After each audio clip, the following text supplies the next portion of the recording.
Going live? Okay. Yeah, it's going away on the first. Jesus. Okay, all right, folks. So, in honor of, or I guess in our dismay, from Google Hangouts going away on the first. That's it. You know what? I'm gonna have some classic old school Hangouts. If you want to, I'm trying to get some more theists in here. So, if you're not a theist, you can probably go fuck off.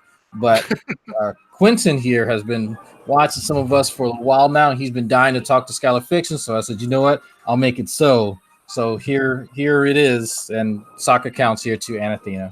So I'm going to shut the hell up and try and find a few more folks. What's up, Quentin? What do you want to talk to me about, my man? Hey guys, what's up? Uh, so I wanted to pick your brain,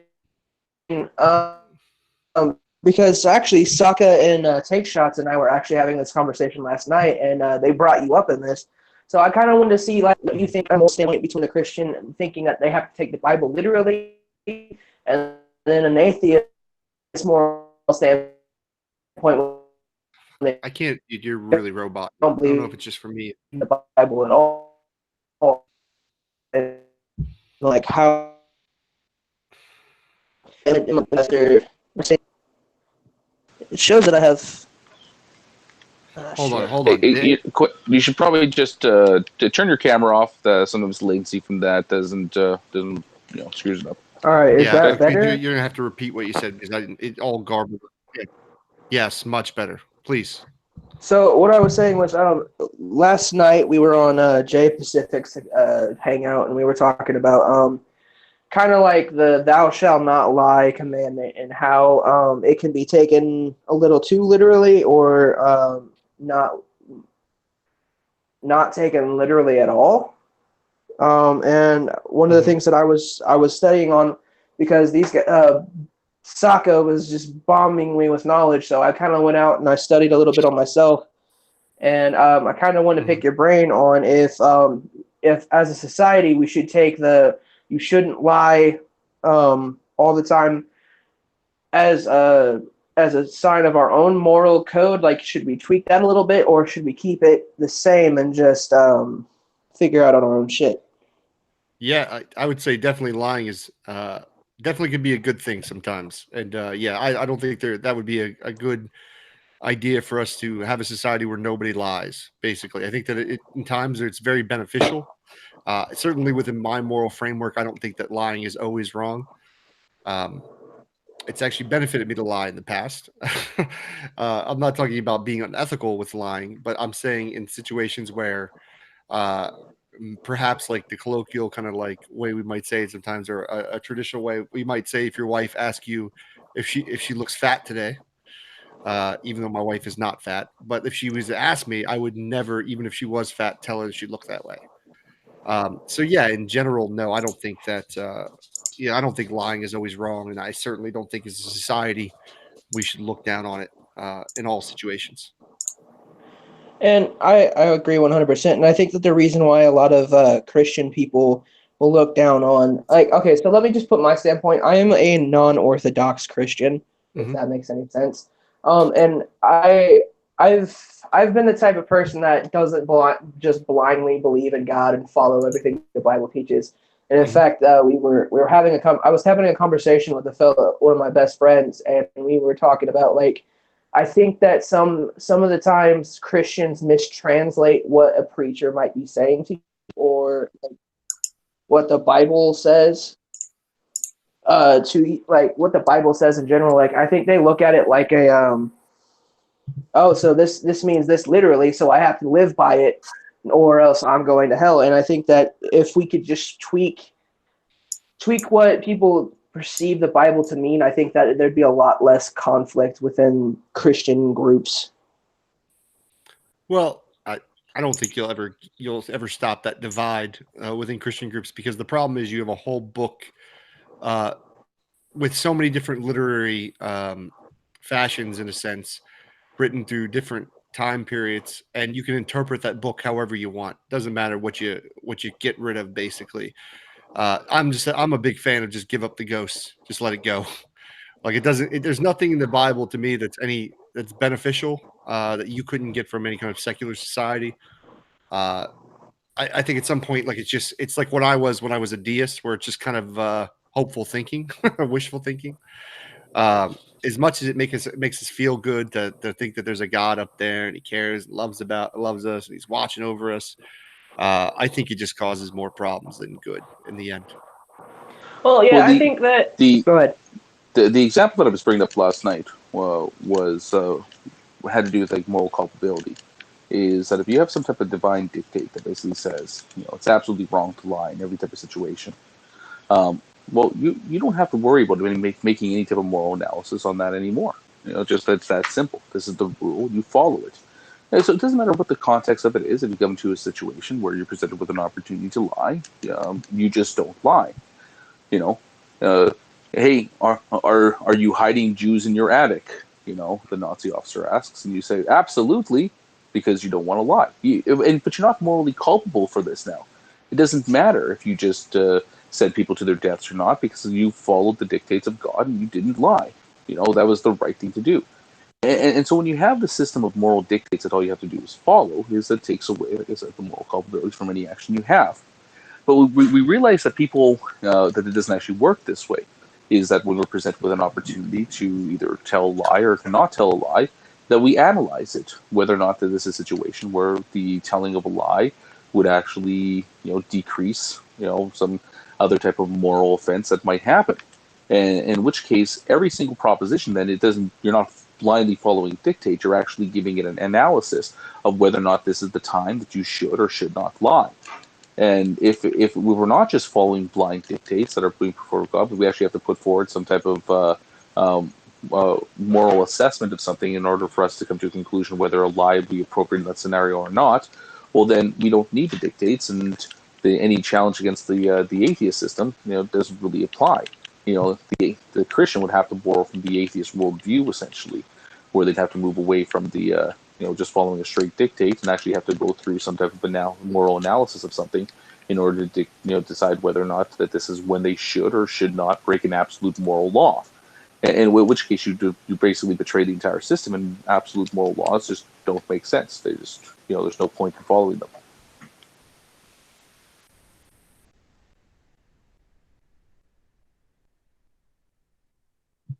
Yeah, I agree with And that. like one of the things that I was reading earlier today, I was reading this thing called Psychology 101 and the basis of thinking logically. I think that's the name of the book, and it was talking about we all have a time where we think that telling the truth could potentially devastate somebody. And one of the examples I brought up last night when I was bringing this point up was, like, say, like, for instance, in my personal, my mom passed away last year, and I was one of the only people to know that it wasn't looking good and that she was going to pass away. And my dad wasn't really strong enough at the point to tell my little brother and sister, hey, your mom's going to pass away.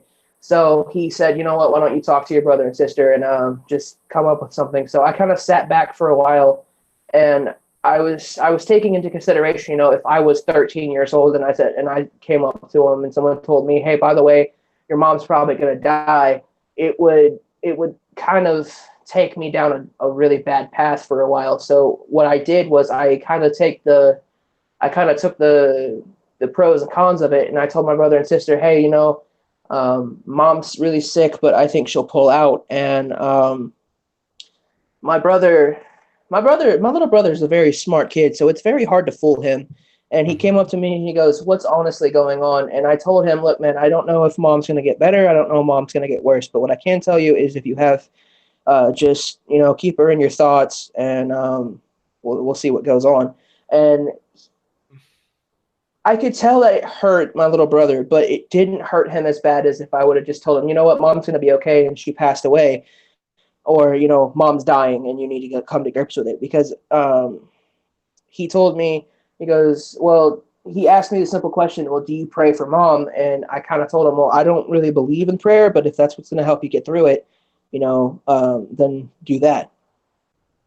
Damn, bro. That's, first of all, I'm sorry. That's incredibly difficult thing you would have to do. I couldn't even imagine.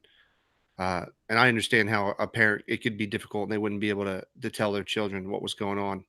So, dude, first of all, incredible. I know it's a difficult thing to have to do. Man, I don't even know what to say to that, man. That's tough in that situation. But man, yeah, I don't know. I'm speechless. I guess I'm speechless with that. I don't know. I don't even know how to react. Sorry.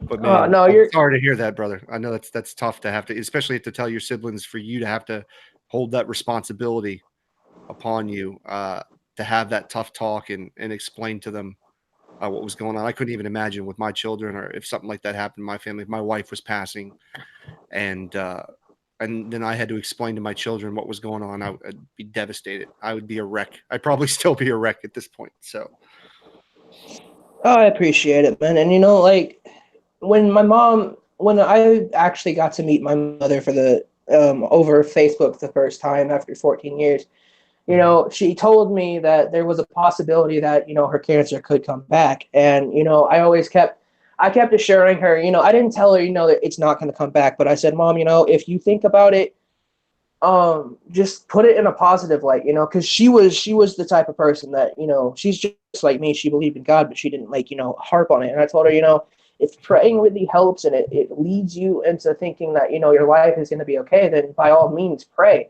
yeah, And I'm completely fine with somebody preaching their religion. But one of the things that I have a problem with, and I think that if people can agree with me, is you can't use religion as a dictatorship and make your whole life based around it. Because if you do, then you're going to go down your whole life thinking, well, the reason why this happened to me is because God made it happen, or the reason why I didn't get this promotion is because God didn't want it for me to have it. And I think that can build up a lot of resentment in a person, and it could just potentially lead them down a darker path. And I've always took the logical approach when it comes to things.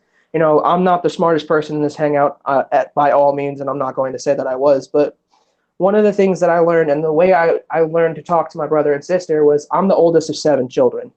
mhm. And I went through foster care, and I've always had that blunt, what, this is going to happen to you, you have to accept it. So I can take that, and I learned that a lot of people can't take brute honesty. And it's not that they're not smart enough to take brute honesty. I think it's that they're not emotionally ready for it. And I think that society itself isn't really ready for brute honesty. No, I think you're right. I think there's a lot of people who aren't uh, emotionally mature enough to deal with tough situations. And I think you see it within our society why people freak out or argue poorly, or believe things that just simply aren't true, right? Because it makes them feel better, and they want to shelter themselves in this kind of world. Um, yeah, but yeah, I think you're right. I think it is very difficult to be truthful with people. Um, and I guess there's always the limitations. You don't want to offend anybody. You don't want to be mean to anybody. But at the same time, it's hard. I find it harder in politics than it is with religion. Usually in my personal life, I don't talk about religion with folks unless they're interested in it.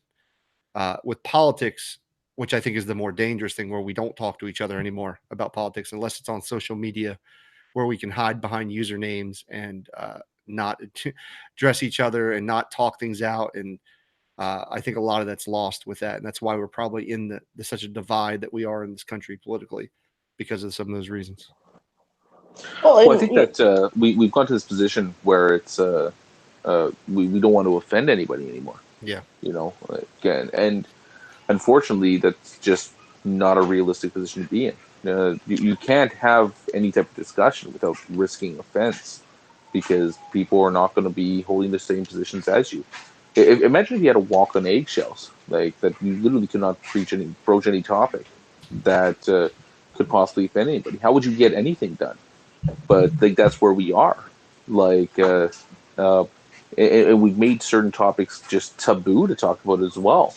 And no wonder there's resentment that grows between people at this, especially when you have a large swath of people that will come out and say that there are certain positions and opinions that you have that are just wrong. Like you can't even hold these. Like you can't have this discussion if you're not falling into step right now.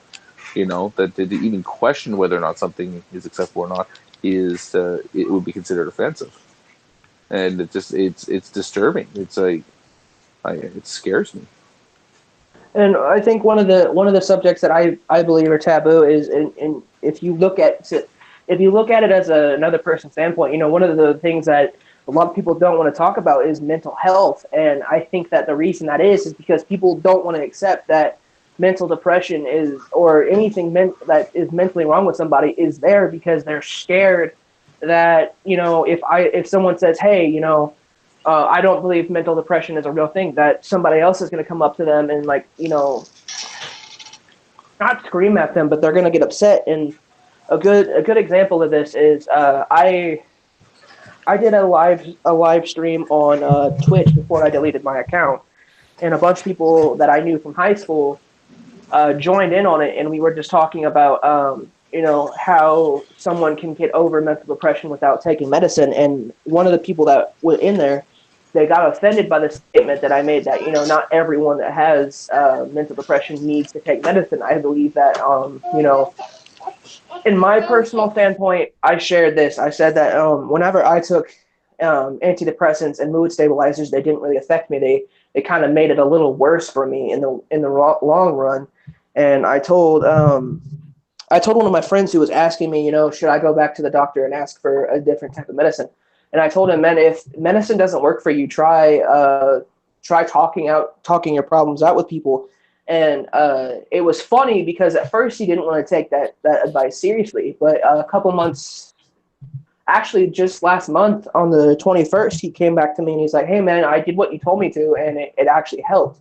And I think that if we can move past the, this might offend you phase, that a lot of people will come to light, and a lot of people are going to get the help that they need, or they're going to gain knowledge that they didn't previously had.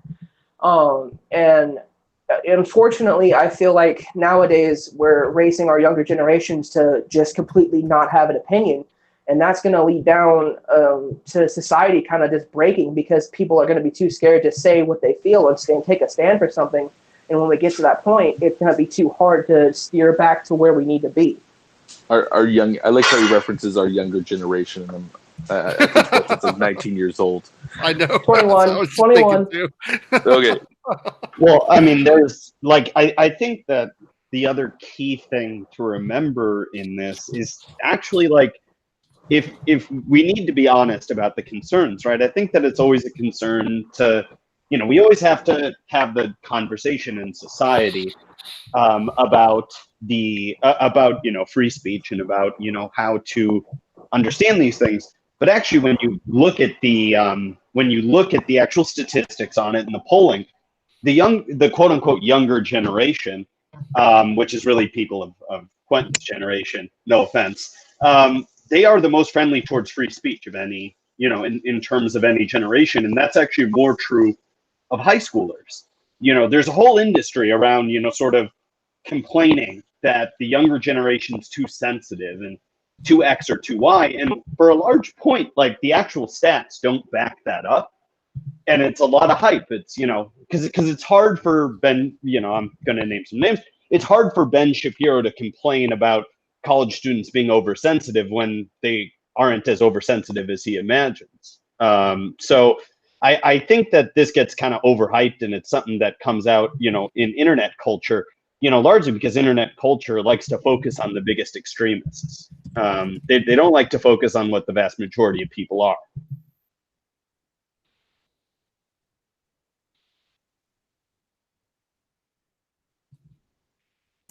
I want everybody to welcome Yachty here. He is a extra special friend of mine that I met in a gas station bathroom 2 years ago. What? Wow, thank you. All right. That's But not how I expected that to start. I agree with Sam in what he said, because for instance, social media, they're only going to pick up the people who snort condoms and lick the tops of ice cream tubs. And one of the things that kind of upsets me is, people older than me look at me and they're like, oh yeah, that's your generation, this is because of you guys. And I kind of want to go well, if your generation taught us how to actually act sometimes and discipline some of the people that are in my generation, then this wouldn't happen. And I actually started this huge fight between me and somebody that was older than me, because I said, if it wasn't for parents that are in your generation not wanting to discipline a child and afraid of what's going to happen when they discipline, then a lot of this problem, a lot of these issues from social media wouldn't happen. I think that people who are like me, with the maturity level that I have or the thought process that I have, we look at this and we're like, God, I wish we weren't a part of this generation. I wish we just could disassociate ourselves. And that's kind of an issue because, I think that if people in general come together and put aside their religious differences, their political differences and all this, then we could actually get along as human beings. And I think that, a good example of this is, for instance, Discord. You can have a whole server of just, people with different opinions, different views on life, and they can get along just fine. And then someone comes up and they just start shitting on their views, what they believe in. And then that's when that whole war starts. I think that people who are kind of, I guess the word's insensitive, but it's not really insensitive. When they just start thinking that they know something and then they jump on that train like, oh yeah, I know this and I know more than you. That's when that kind of generational divide's just like, okay, well, you're a fucking idiot because you don't know this, this, and this, and you've never understood this because this is your age. You know what I'm saying? Like, I've had this happen to me. I was sitting back and I was listening to a conversation and someone was bringing up the fact that, what was it? I believe it was, they were talking about World War II, and I was eager to jump in, so I started to. They're like, oh, you don't know anything. You only know what high school teachers have taught you. And I showed them I was wrong, and they just deliberately shut down. Wait, unless you're talking to, like, a bunch of, like, 100-year-old fucking World War II vets, how did that not apply to them as well? I think what it was my this is a really odd kind of rant here because I'm not quite sure what Quentin's getting at, because on the one end he kind of agreed with me that, like, oh yeah, it's not as big of a concern, and then on the other end, he's complaining, oh, it's the new generation. I mean, I'm a lot of these complaints about the new generation, like, they're empirically false, but also, like, shit, the ancient Greeks were complaining about the new generation and about, the fact that they're too interested in philosophy and they're not interested enough in building the nation and shit like that. I mean, these are sort of old ass complaints that, like, there's always a degree of truth, right? There always are people who are oversensitive and stifling free speech, right? But it's not to an extent that's all that much. Like, the Overton window, so to speak, for conversation in the United States has moved rightward. It hasn't moved, leftward. It's one of those strange things. So I'd like to ask Quentin, like, what are your thoughts when people actually talk about, like, they complain about the new generation? Like, you've kind of said both stances that have been outlined, so I'm a little confused. I don't know if that's just me.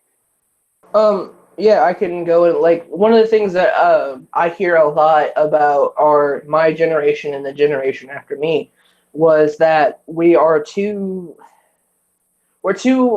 eager to get instant gratification, and we want everything that we want and we want it right now.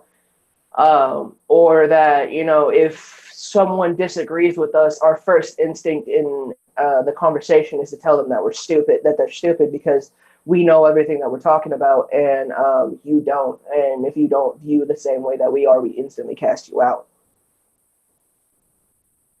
But what's your view on it? Because you've sort of outlined, like, on the one end, you're saying shit like, for instance, you say shit like, oh, like, this is why, like, people of my generation or the younger generation are oversensitive. And then on the other end, you're sort of dismissing people who are overly critical of your generation. So I'm kind of curious as to where you stand on that, being, sort of a member, because you kind of, I don't know if I'm being clear, but you've kind of outlined and agreed with both stances. So I'm personally a little confused. I kind of I don't stand with just my generation. The way I put it, here, let me put it in a way that I can kind of make it a little clearer. I'm kind of in between because I see where a lot of people my age are more mature in the fact that, even if someone disagrees with us and puts up a valid argument on why we're wrong, for instance, say that you and I were talking, Sam, you and I were talking about something I had no fucking clue about, I would take that knowledge and I would try to build upon it myself after the conversation was over with. So, like, say someone brought me into a conversation about quantum mechanics, I know diddly squat about that. And I'm not going to be the type of person that, goes up Wikipedia something and then starts trying to argue over the fact that you're wrong.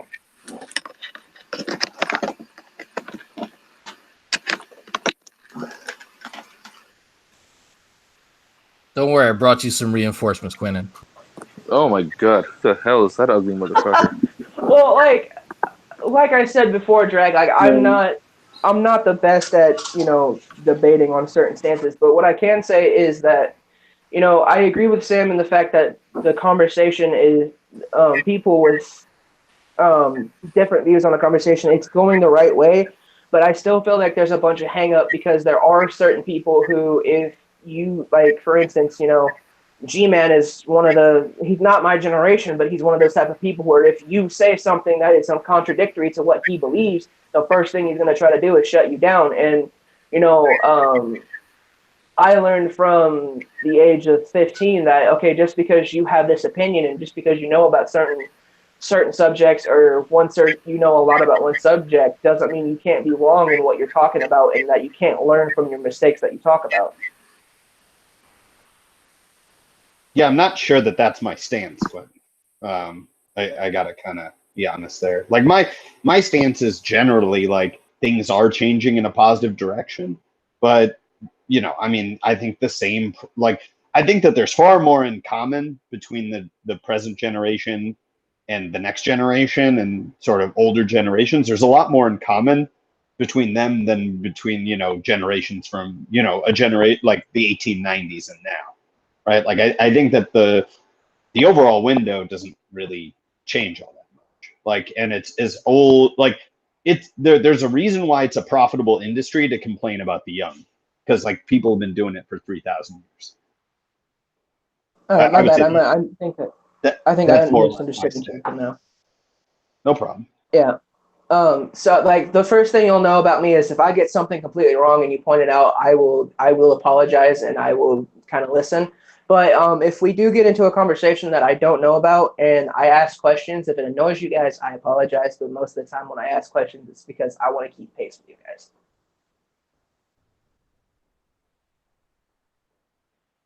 I just want to get back to complaining about the younger generation. Yeah, exactly. They suck. They do suck. How about the fact that they say words like yeets and other words I don't understand? And like Planking. What the fuck was that? This is Epi.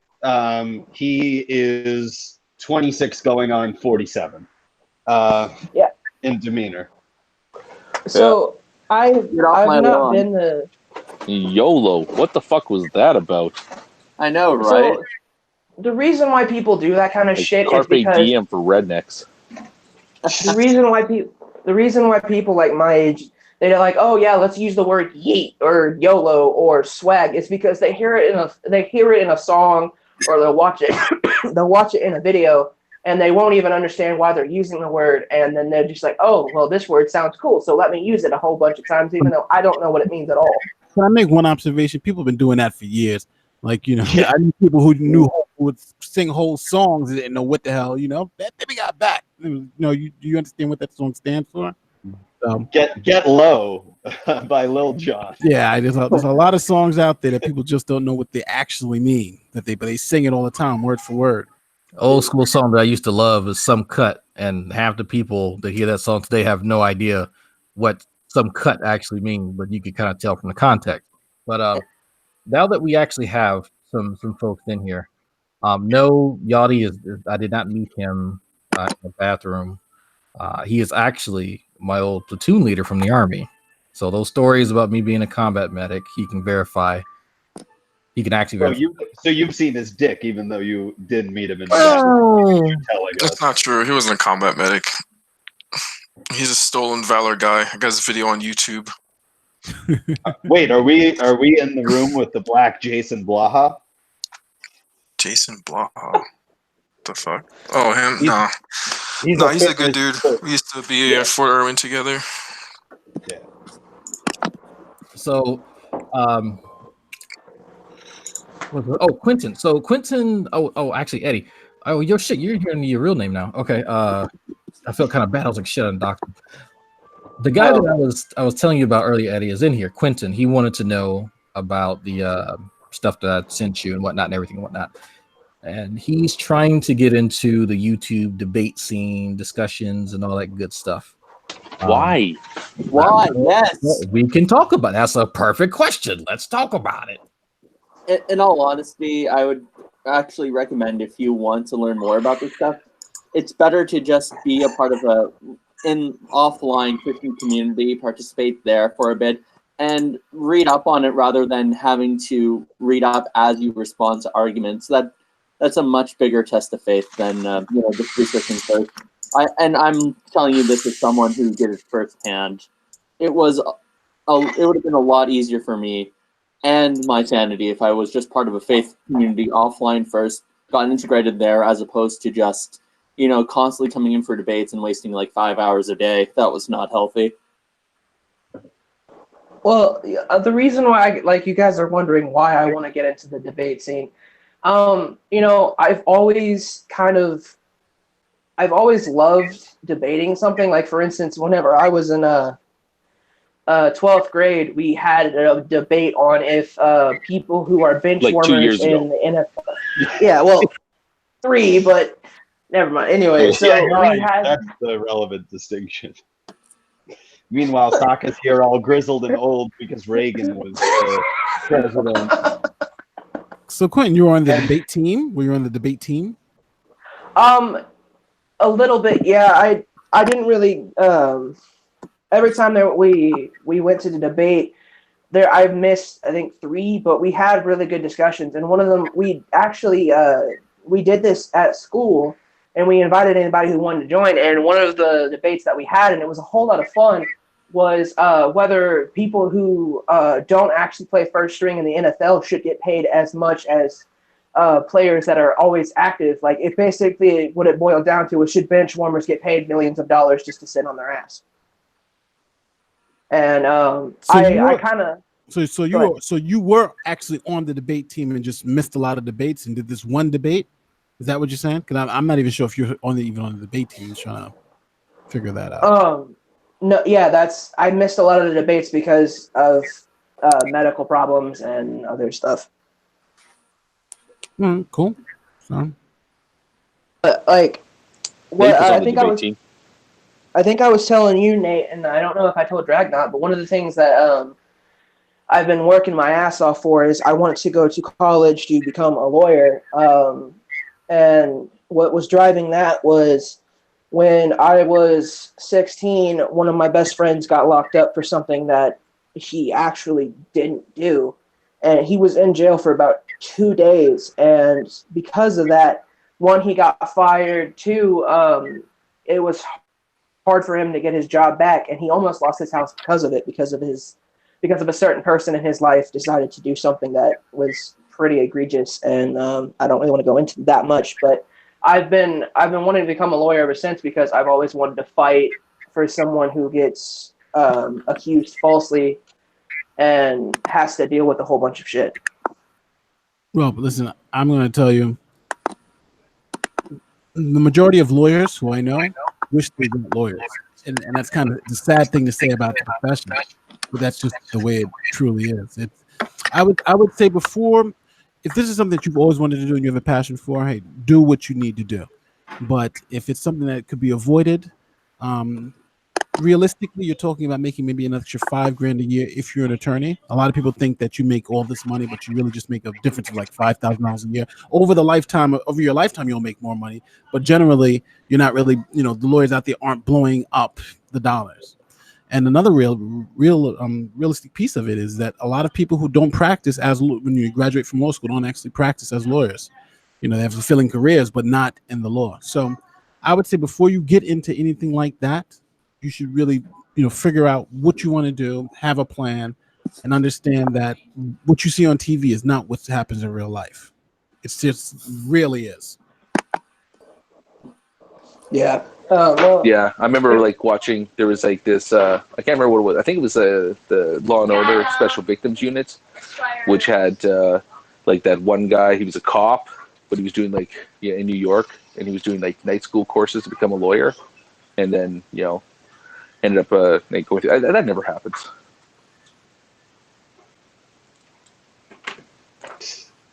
In all honesty, you're probably going to be overburdened with what. I got it. I liked it. Thank you. I don't know why Nate wasn't laughing. I didn't get the joke. Nate was a cop that he became a lawyer. That's the joke, folks. Oh. Yeah, it's the straight up plot from fucking Law and Order CSI. No, Law and Order SVU. That's what. Yeah, except that Nate's a black guy from Harlem, and whoever that, I forget the detective's last name, but that detective, he's Guido from fucking Staten Island.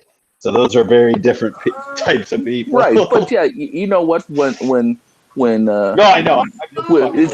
This goes to that other discussion that we had, where it's just like, if race isn't important to the story arc of the character, then when you cast them in the movie compared to real life, it doesn't matter what race you make them.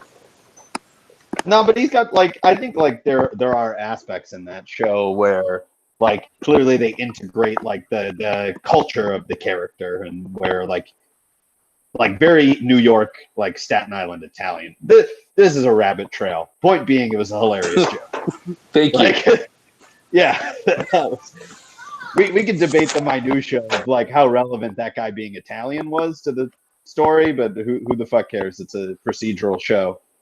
That is just great watching when you're bored. Oh, Nate was AFK when y'all made that joke. Oh, okay. No.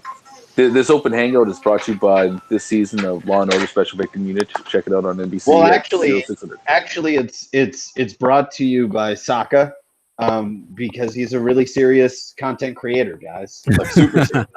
And I shouted him out on my stream that got 20 views. So thank you. That's how serious he is, and I respect how serious he is. So, I have a question for the room. I told Dragnot earlier. So a friend of mine, Bree, was supposed to do a live stream with a G-Man in it, and I actually got prepared to do a whole lot of shit and talk to him about it, and I felt like I just fucking wasted a whole hour of my life. And Bree just told me that he got back to her, and he said, "Well, I didn't really want to join the conversation because I felt like you guys were going to attack me." And I started laughing because she was telling me this, and I looked at it, and I'm like, dude, this is a young 21-year-old woman. What the fuck is she going to attack you on? She doesn't even know you. Dirty dick. No, she didn't even know about that. She had no clue who G-Man was. She legit and honestly only wanted to talk to him to get to know the guy. So he completely dodged us. Well, you gotta make sure. I mean, if you want G-Man to come into a room, you gotta make sure you sanitize it first. Make sure that there's nothing that's going to trigger him. I'm not. Hey, this is not a joke about hygiene. When I mean sanitize, I mean make it a nice, safe place for him that he's not going to be challenged. That he has his outs, that the topics are set, that they don't drift into something that he feels uncomfortable. As long as you can do all that, then you'll be fine. Are you saying G-Man needs a safe space? Yes. Yes. Yeah. No. That's exactly it. Makes sense. And antibiotics. Very important. Combat medic, you've seen lots of dicks. Would you agree? I'd rather not remember. And I think that's one pick that he doesn't want to see. And going after his occupation, quite the low blow.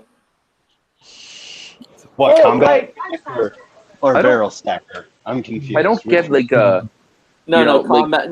combat medic going after it, low blow, dicks. Never mind, that was a stretch. I saw that. Why I said he's going on 47. No, I'm kidding. I was watching Drake's review of G-Man's Hangout the other day, and there's this slow kind of progression of G-Man's place slowly getting decorated and shit. And I noticed a new addition today. Because he generally shoots from the laundry room or the attic. This time he was in the laundry room again, and he's got his picture of the U.S. and he's got his shelf full of all the sheets and the laundry and stuff now and there, and He's added some more pictures, and but now you see in the kitchen is that there's a big fuck off blue barrel again, and maybe this is just like me as a Canadian, or I'm not sure if this is a Jersey thing or an American thing.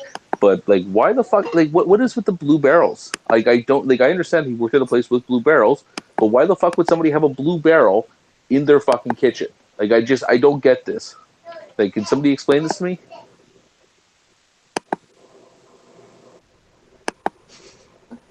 So I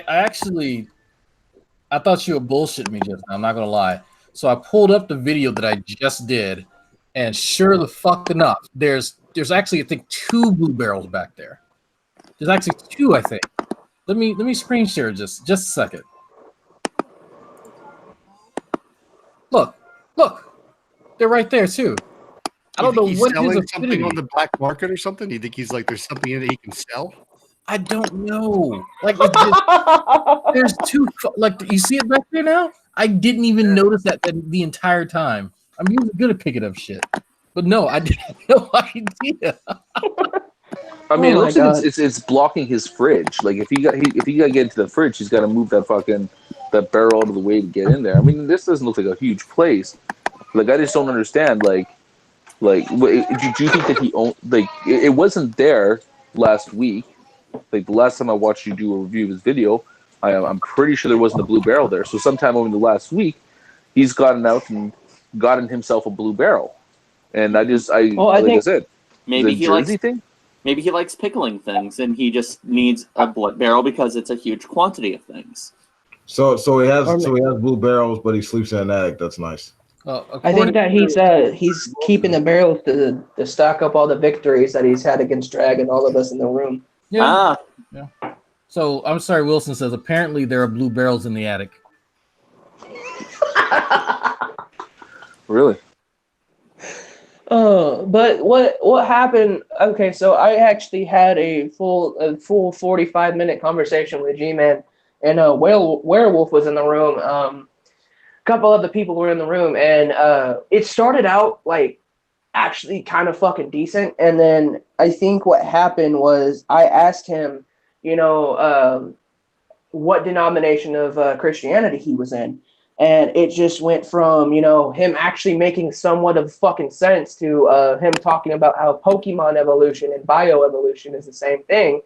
And Jeff, I can't remember the whole username, but he called him out. He was just like, bro, that doesn't make any sense. You just said that Pokemon evolution and bioevolution was the same thing. He goes, no, I didn't. I'm like, bro, I can play back the footage. You actually did say this.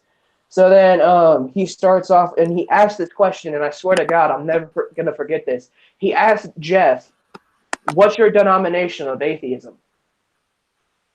Like just straight out, middle of everything. What's your denomination of atheism, Jeff? And at that point, it was just unsalvageable. And somebody named John came in. He goes, hey, so G-Man, are we all going to jail? And then he goes, oh, you guys are just a bunch of dragoons. And then he left the chat. We should all go through and find our first encounters with G-Man and like mesh it into a video. Like I know you could go on his channel and find when like my early days when I started visiting Hangouts. I would love to go through and just see what what that looked like back then. Well, my first experience, and I still question why the fuck I did this. My first experience with G-Man was going on to his live Hangout. And yeah, that went about as great as giving yourself a colonoscopy. Ready. Going on with the G-Man's live Hangouts. Explosion. So what happened was, I think I told Nate and Dragnot this. So we were getting into a conversation about Mormonism and how predestination is bullshit. And all of a sudden, I just got steamrolled by Veckel, and he's just like, you can't talk about predestination when you don't believe in God and all this. And I just he's a Calvinist. That's because he's a Calvinist. He destroyed the Calvinist view. He's a Calvinist. I mean, like, in what sense are you saying predestination is bullshit? In the sense that if you even accept the Bible at face value, it doesn't add up, or in the sense that it's just not logically possible? But does anybody get the Well- irony of him actually saying that to Veckel? And he says Veckel steamrolled them. It's not. I mean, it's very expected. Actually, Veckel's very defensive about his theology, so I understand Beckles why. will talk about anything he believes. I'm not saying Veckel's good at it. I'm just saying he's defensive.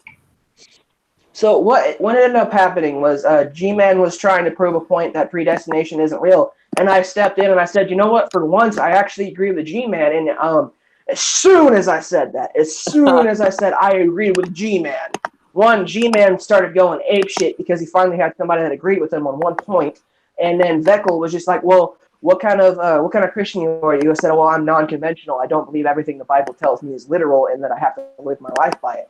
And I said that, if anything, predestination kind of contradicts what God says, that by him saying that he's a God of free will. So you're kind of throwing in a bunch of bullshit that doesn't make any sense, and you're contradicting your own statement. So is it that God already predetermined somebody, or is God free will?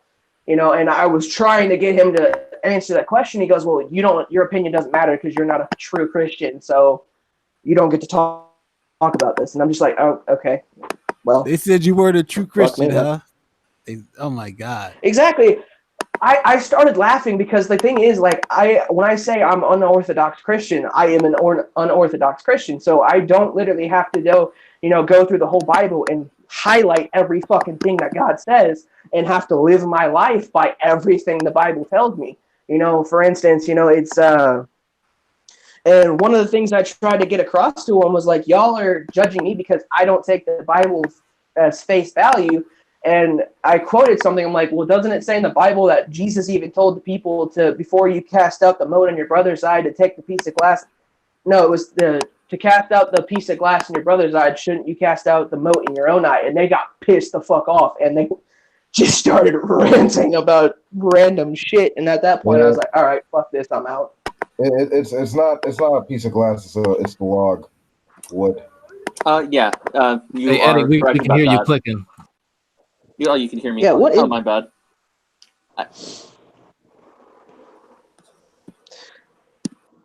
But Dragnot, I wanted to tell you, man. I was getting ready for the stream I was telling you about.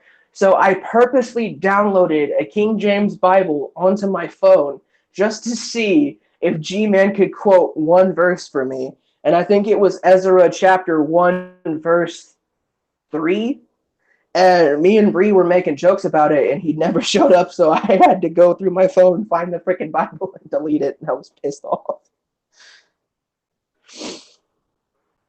Having the app was probably useful. Even without talking to him, but there's about 5 verses that he does know offhand, and you'll actually hear him say them occasionally at the beginning of his streams.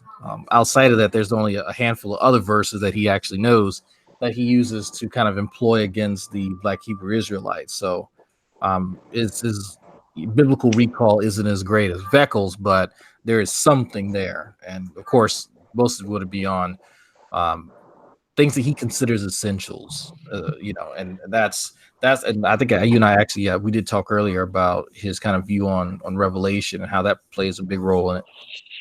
Hey, can I ask everybody this question? Would you, if you had to put money on it, would you bet that G-Man has read the entire Bible from beginning to end? Nope. I'd put $100 on it. I'd put a lot of money on it that he has not read it. Bullshit. He can barely read to begin with. You know he's gonna watch this. You know he's gonna watch this. He's gonna say he's read the full Bible from beginning to end. And you guys think if he says that he's not being truthful? Nope. I think he's read All Genesis, right, you know what? I'll and do that's this. about it. To be fair, I don't think.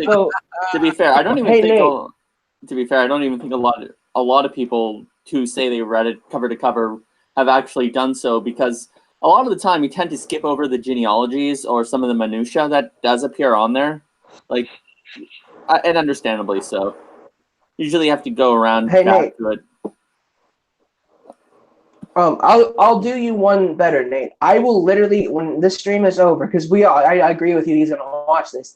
I will email him the quiz that I got when I went to a statewide Bible quiz in Indiana when I was 12, and I want to see if he can at least get 3 correct answers. If he can, I will actually PayPal him $10. just out of fucking keeping my word, because I was 12 and I knew more about the Bible than this man does at what, 40? Well, I mean, 45? this is an interesting point, and I think that like I brought this up with Ed before in the past, and other people, is that whenever I'm talking to a Christian, and they say, and I ask them, they say, well, have you read the whole Bible? It's not because I really want to quiz them or anything. I'm just kind of curious about where they put this importance in their life, because I feel like if I was a Christian, if I believed that a God did exist and that His Word was transcribed in these holy scriptures that contained the answers to this life, the rules in which we ought to live by, as well as the way that we should treat each other to earn some type of eternal salvation and heavenly bliss alongside this God, that this would be literally the most important thing in the world to know. Like, before I did anything else, I would sit down, I would read it, I would memorize it. But you're saying G-Man hasn't and read it. You've convinced me that I should read it if I believe that. But you're saying G-Man hasn't read it. Well, I think no, it's not just G-Man. I just think a lot of people. I don't understand how you can say they claim that you're a Christian, and like, well, I've read parts of it.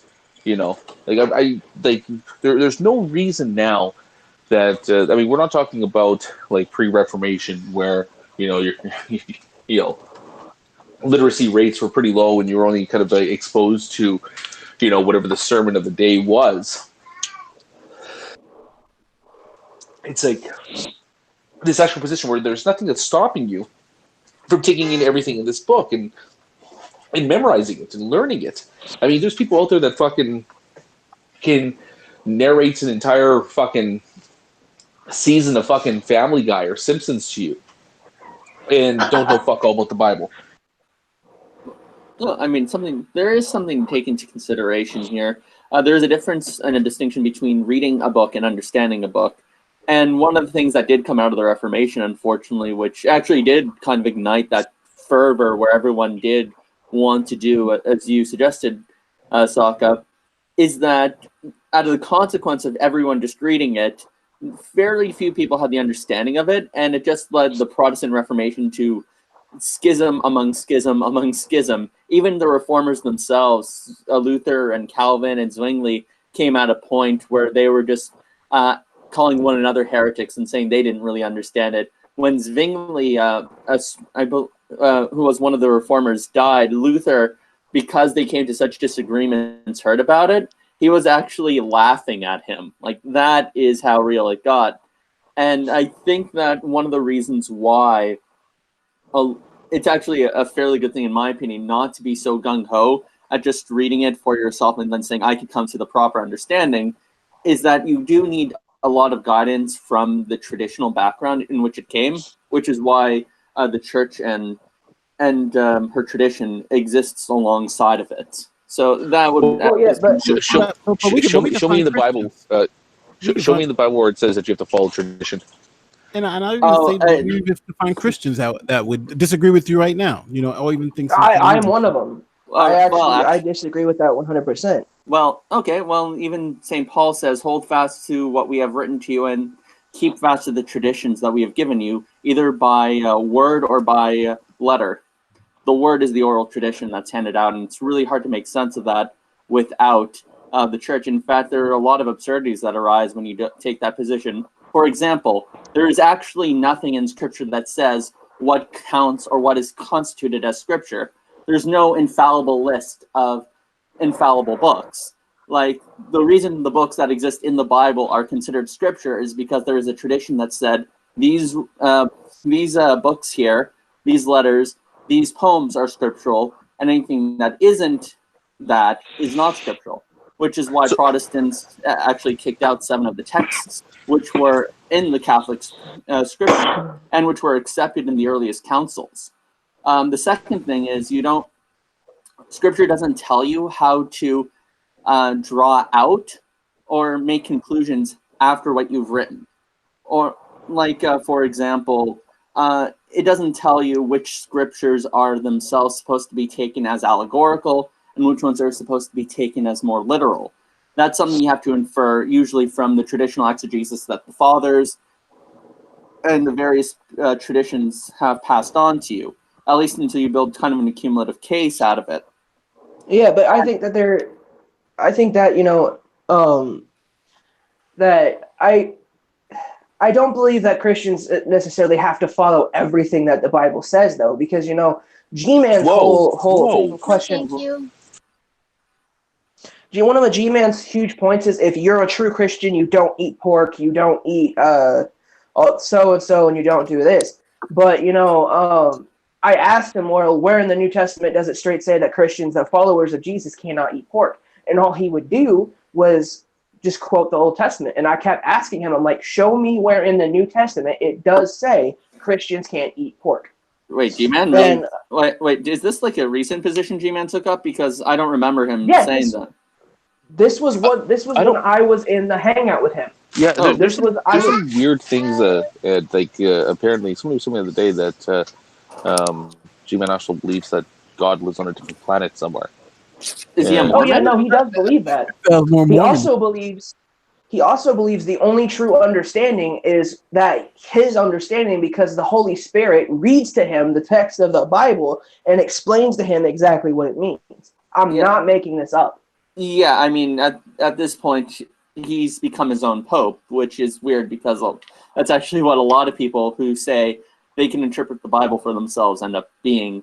Like, that's actually another thing. Like, people of a more liberal or moderate Christian background will say, well, I don't have to take the Bible so seriously or everything at face value. And you have fundamentalists who will say, I have to take everything at face value. And I'm not sure where exactly that scale is. At least with church tradition, there is kind of a history of what has been taken more allegorical and what has been taken more literal, and even, a means of determining which one that I can at least go to and defer to. I'm not exactly sure what the Protestant means of doing so other than constant internal fighting and bickering. One of the funny things that I heard G-Man say was that you can't be a Christian and be friends with atheists, and most of my friends are either atheists or believe a different religion. And I asked him, I'm like, well, you do know that Jesus' 12 disciples were not great people, right? And he goes, well, you can't really prove that. I'm like, dude, it says in the New Testament who Jesus hung out with. He hung out with somebody who literally betrayed him and got him killed. Well, all right. I mean, yeah, that's G-Man's interpretation. I don't agree with it. I mean, even Paul said, the Bible speaks of the righteous among the nations, in the sense of people who, despite the fact that they're not believers, still are in a sense good or righteous. And even Paul himself speaks to and talks to Epicureans and Stoics, and he even speaks to them as fellow Romans. And in terms of, striking, in terms of proselytizing, friendship has traditionally been a means of, converting people, and not even an intentional conversion. It's usually such a person has been a great influence in my life, and it's set such a great example. I've known them by their fruits, and this is just why I want to take it up myself. Like, that usually leads into that. So I'm not exactly sure why he's against it, but in any case, I don't agree with G-Man. By the way, I just want to show you something, since we were mentioning G-Man's preference for one particular Bible. Can you see the group chat? I can't see the live chat, but I can see the regular Hangout chat. I'm on a phone right now. Oh, okay. So, I guess I'll have to use the back chat or something. But for God so loved the world that he gave his only begotten Son, that whoever believeth in him shouldn't perish, but have everlasting life. Could you guess where, I'm pronouncing it in terms of the spelling, like, loved is spelled Loued, and son is spelled Sonne, and believeth is spelled Beleuth. Can you guess what Bible version I'm reading from? No. That is the 1666 King James Version. The King James Version G-Man is reading from is from 1769, I believe. So one of the things that whenever I brought up that you shouldn't be friends with atheists, he read to me 2 Corinthians 6:14, "Be ye not unequally yoked together with unbelievers, for what fellowship hath righteousness with unrighteousness, and what communion hath light with darkness?" And I asked him, okay, so do you know what that's actually talking about? He goes, well, yeah, that's only about friendship. I said, that's not at all what that verse is talking about. And I was like, can you actually tell me what it was talking about? And I think that one of the things that I was pointed out when I actually went to a Baptist church was what my preacher told me, and I kind of wanted to do my own study on it, was it was talking about being married to a non-believer, or being in a relationship with someone who doesn't share the same religious views as you. And that's what my preacher was telling me. And I was just like, I don't really want to believe that. Like whenever, like, the thing with what I see in religion is, like, everyone has their own right to interpret what the Bible is telling them. Whether that interpretation is the correct interpretation or not, it doesn't really matter, in my opinion. I believe that if you want to read the Bible and you want to believe what it means in a different way, you have that right. And what I was trying to get across to G-Man, because he just kept saying, your interpretation of the Bible is incorrect because you don't believe the same things that I do. You don't understand the same things that I do. And I was trying to get across to him, like, dude, you are reading one of the oldest versions of the Bible. Okay? The King James Version has evolved in a way to where it's different from what you're reading now. And I kept asking him, like, what's your stance? Like, are you Catholic? Are you Pentecostal? Are you Baptist? And he just kept skating around the whole conversation, and he would just avert to another verse.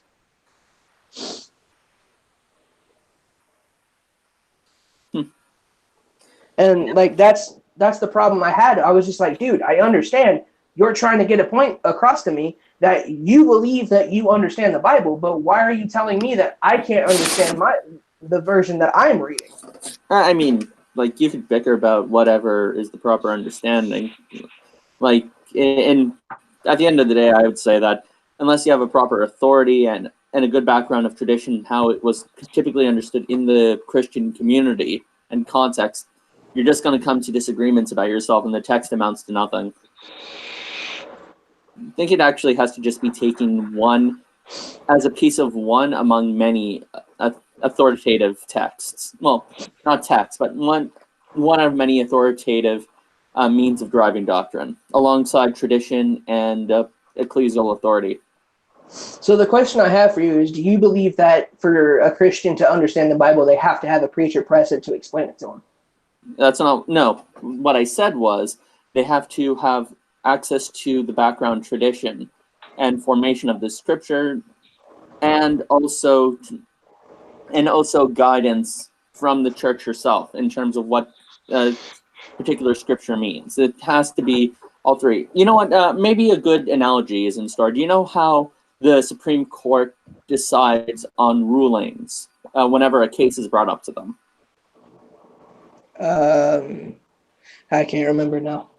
Okay, so there are multiple kind of approaches to it, but typically justices refer to three main things. They refer to, one, the text of the Constitution, what it means, like just the literal words on the page. The second thing is, of course, they take what the founders and the people and the framers, so they usually look at what the framers understood it to mean. Now, some of the framers did actually disagree with themselves about what the Constitution meant, but typically, if there's usually some kind of consensus, or if there's a majority opinion, or even if one or two people spoke on it, that's a good indication of how it should be understood. So there's that. Then there is another one, which is precedent. They look at how past justices ruled on a specific case given the Constitution, and their conclusions and what they came to. So over time, so there's the Constitution, there's the precedent, and there's how people in the past understood it, especially the framers of it. Now, as a Catholic, I believe there is a good analogy for all three of these. The reading of scripture in itself is like reading the Constitution. Then, of course, you look at the tradition, which is the precedent. So you would have a look at what past patristic authoritative sources have said. That's kind of analogous to the framers, really. These are the people whom the scriptures came forth out of and who understood it first, and these were the closest to the apostles. And then the last thing you have to look at is precedent, how the church has ruled on things before, and usually that's done with church councils. So there's ecumenical councils like the Council of Nicaea as one such example. There's also the Council of Constantinople, and various councils that decreed certain interpretations and ideas heretical, and others either permissible or even orthodox and mandatory.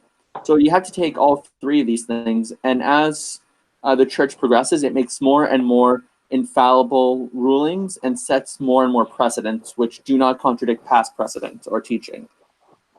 And that's that's typically how it should be understood, at least as far as I would say.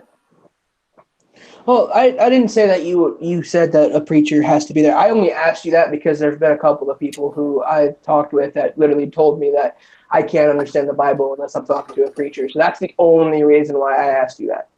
I do want to just ask about the way you laid out the way the court system works, or you're trying to lay out the three methods of constitutional interpretation. Textualist and a textualist is how the Constitution is, what the words are on the page. Right. Scalia. And that's Scalia is more of an originalist. No, he's actually a textualist. Even though I'm saying yes, he is a textualist, but I would really put him more in the same camp of the originalist, what the document actually meant. And you're right. He read, like for the Second Amendment, he read that as an textualist understanding. Mm-hmm. I'll agree with. That's not even the point I want to even argue. Okay. So, but then with the originalist, exactly what you're saying, how they originally thought of the Constitution back then.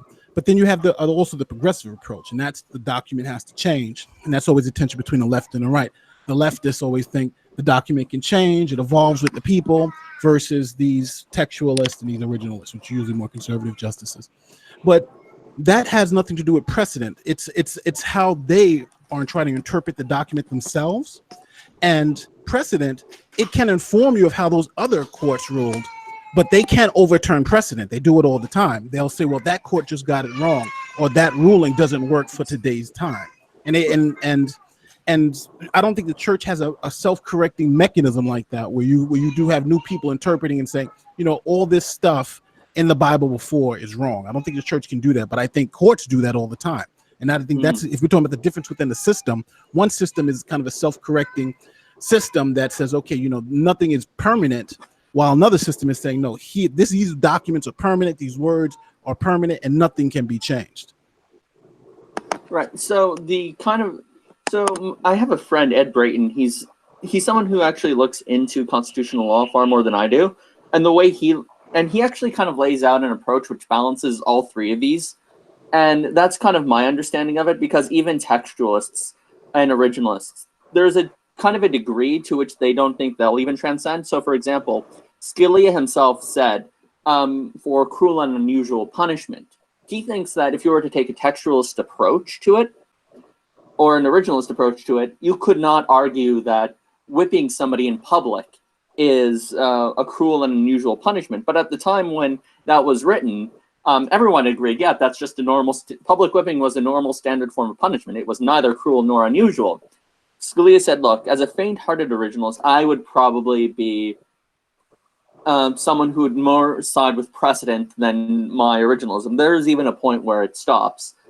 And even legal realists themselves, even they will have or take a look where they will at least have originalism and textualism kind of inform them. So, for example, a lot of liberals are for the separation between church and state. And what's that? And that's usually taken from, I believe, a letter Thomas Jefferson wrote to the Dansbury Baptists as one such example where it was lifted from there.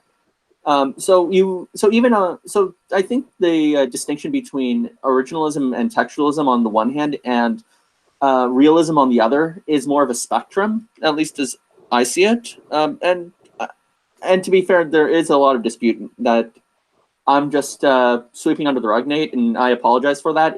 I'm just mostly doing it for the expediency of conversation, not because I'm trying to disguise anything. And yes, you are right. It is a self-correcting mechanism, which is something that the church does not, which is the difference between it and the church. The church understands that its pronouncements are protected by the Holy Spirit and guided therein, whereas the court system, I believe Scalia said it best, we are not infallible. We are not last because we are infallible, but rather we end up being infallible because we are last. Like, that's just how it is. But let me one thing though, and it's always fascinating to me about Scalia, is that he was one of those few justices who were able to more or less have two different arguments even while arguing one point. And for his ruling in the Second Amendment, that made the Second Amendment an individual right for all citizens. Now, it had been read that the Second Amendment was, there was some quandary of whether the Second Amendment, the right to own a gun, was actually an individual right or the right of a state to kind of regulate it. So that was always kind of like this tension there. And Scalia, in his ruling, said that yes, individuals have the right to own a gun, and he put together the framework. But in that ruling, he took both the originalist approach and the progressive approach in interpreting the document.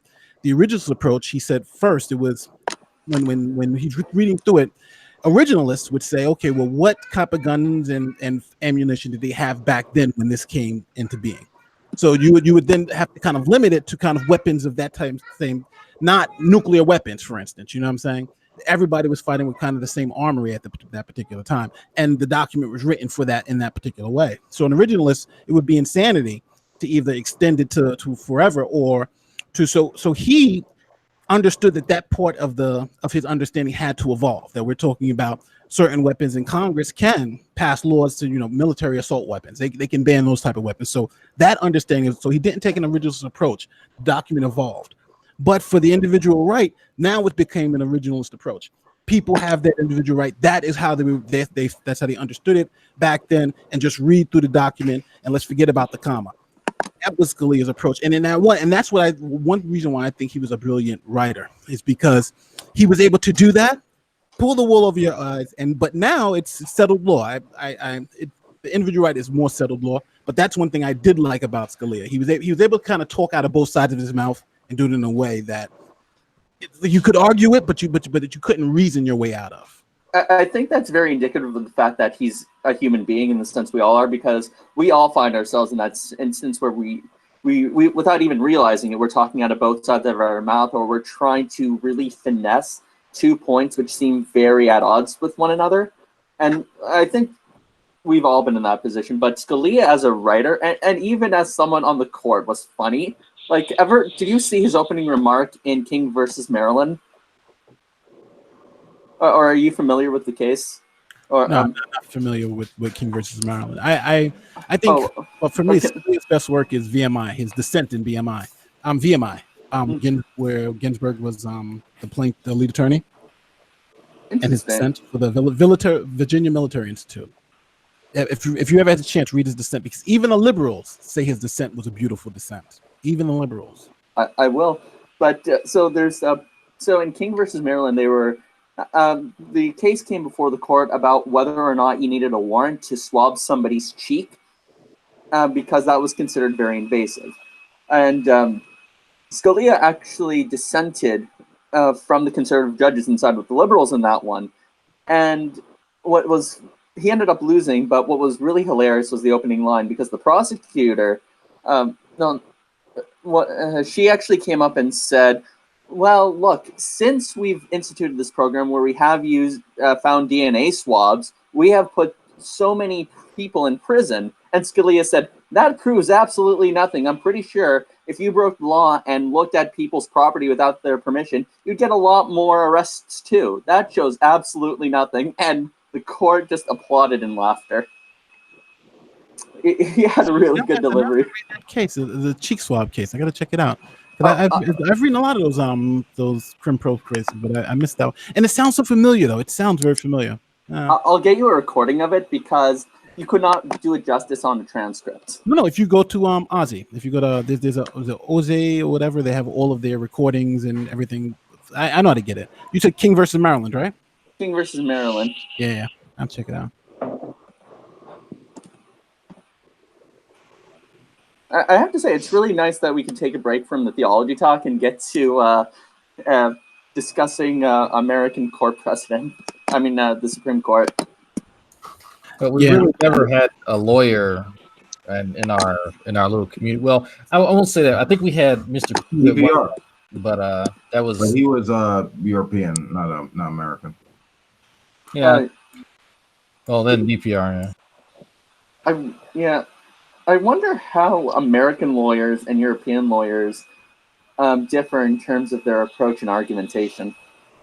Well, it all depends on what type of European lawyers you're talking about. Because don't forget, this is English common law. We still use English common law.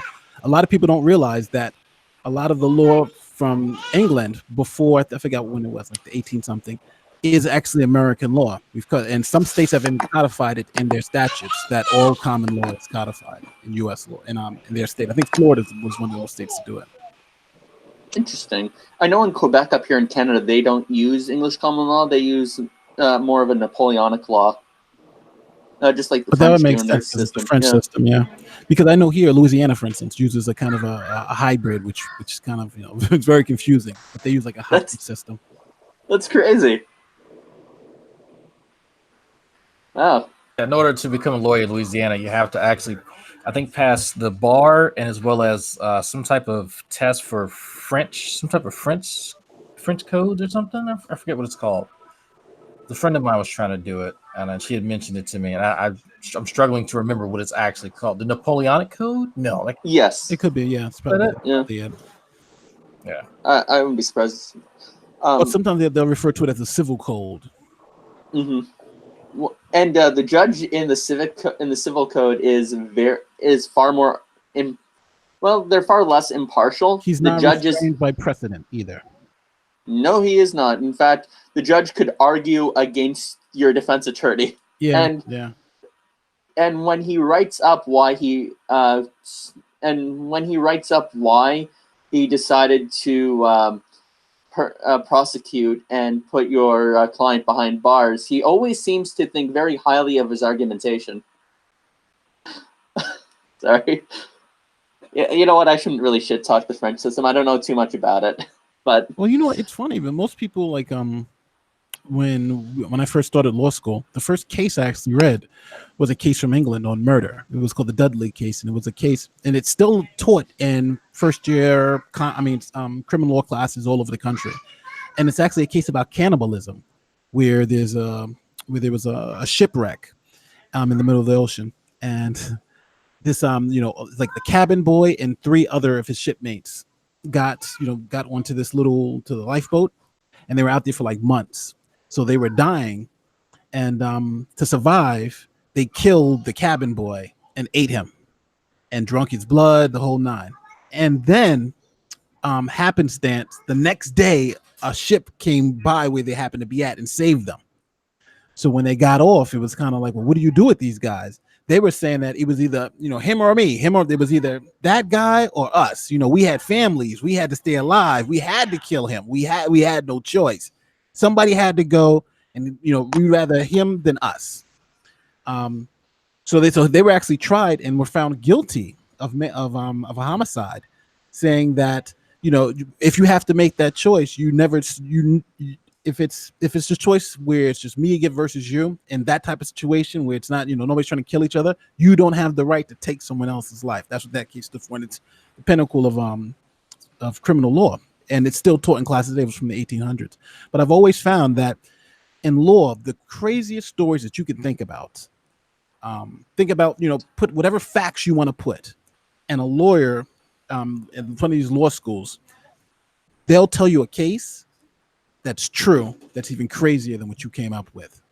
That's how wild the law is, or can be.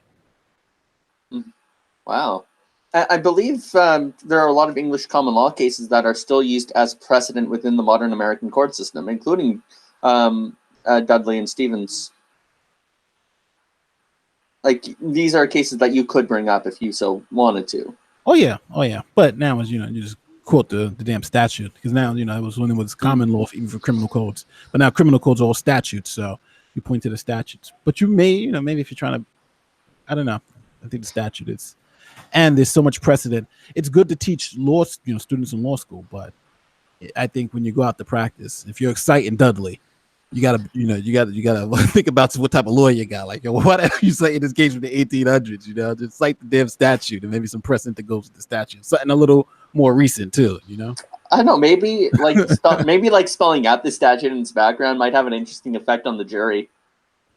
Like, you make an argument, you cite the Dudley and Stevens case for them. That sticks in the back of their mind, and your whole argument sticks with them too. Like, I don't know, maybe it might have some rhetorical flair to it. Yeah, I mean, you think juries are good, man. Juries are tough, bro. Go ahead, Wolf. I mean, yeah, the only thing I can focus on with laws is just the rhetoric and persuasion used. Just on that communications aspect. The legal precedent and all that, like, just very, very foreign to me.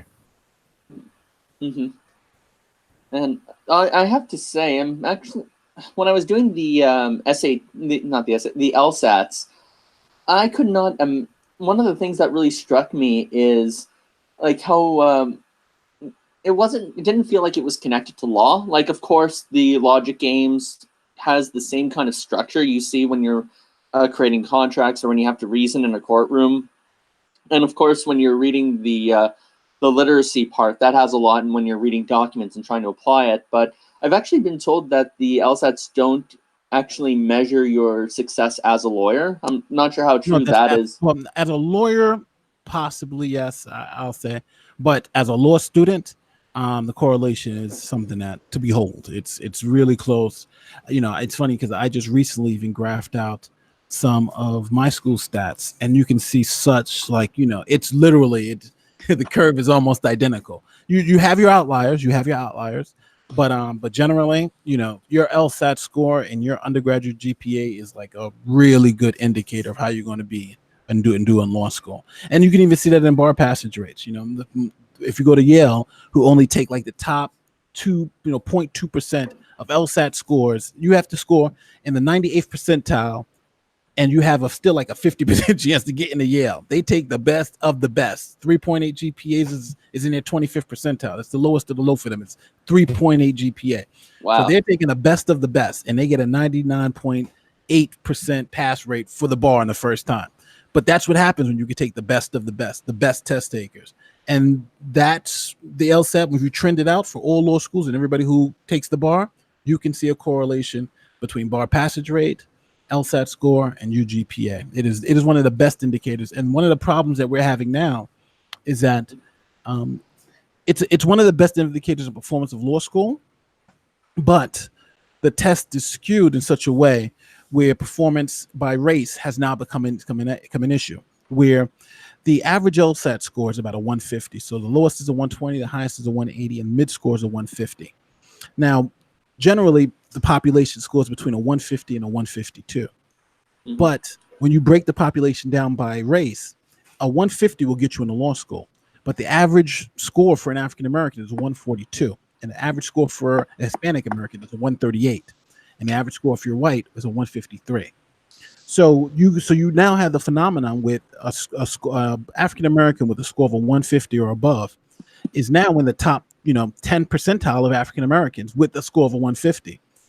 So it's right now that score or that the LSAT is starting to become a barrier to access for people who don't score well, or for this population that doesn't score well. So if you look at most schools now, diversity has been such a big issue that now the schools are trying to do things to either educate more about the LSAT and taking it in the logical reasoning portion of it, or even think about other ways to get into law school. Like now they're starting to use the GRE. Like I think 30 law schools have now instituted the GRE as a different way than taking the LSAT, because there's a problem, because now the LSAT is becoming an access barrier, where if you're talking about only 10% of the population of African Americans or even Hispanics are getting the score to even get them into law school, a 150, then their counterparts, half of those are getting the scores above.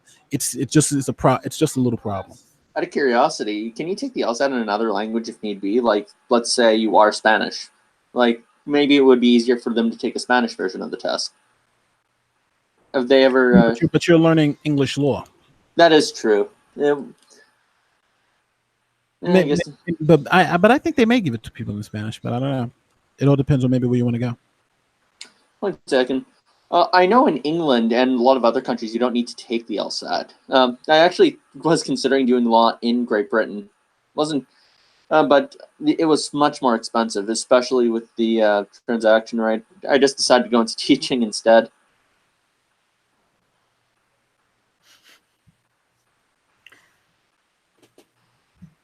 Although teaching is nice. Oh yeah, it's good if you can get it.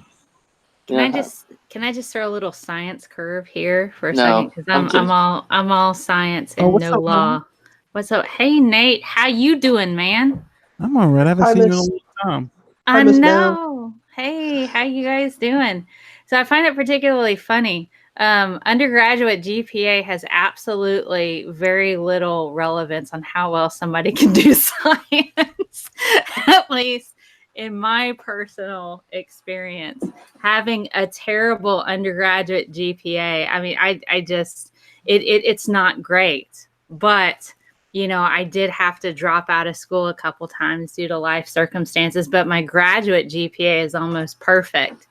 But it's funny because a lot of my experience, you can have an absolutely fantastic GPA and be completely horrible at doing science because you can't take criticism or you just don't have, a lot of it is just sheer persistence of just running the experiments, being able to take a lot of feedback, to be able to take constructive criticism, because a lot of it is utter failure.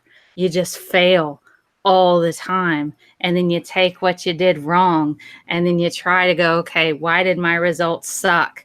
This might be why. Let's try this now. So it's so interesting to hear you guys talk about undergraduate GPAs. And this is like a real problem for the science people who are trying to get like NSF fund, you know, National Science Foundation funding and that sort of thing. I had a hard time. I actually managed to get a fellowship through my university, first generation fellowship, because I was the first person to pursue all the degrees that I've done. And so they went through and I outlined my research and stuff. It's very, very difficult for people to get funding if they're not 100% perfect.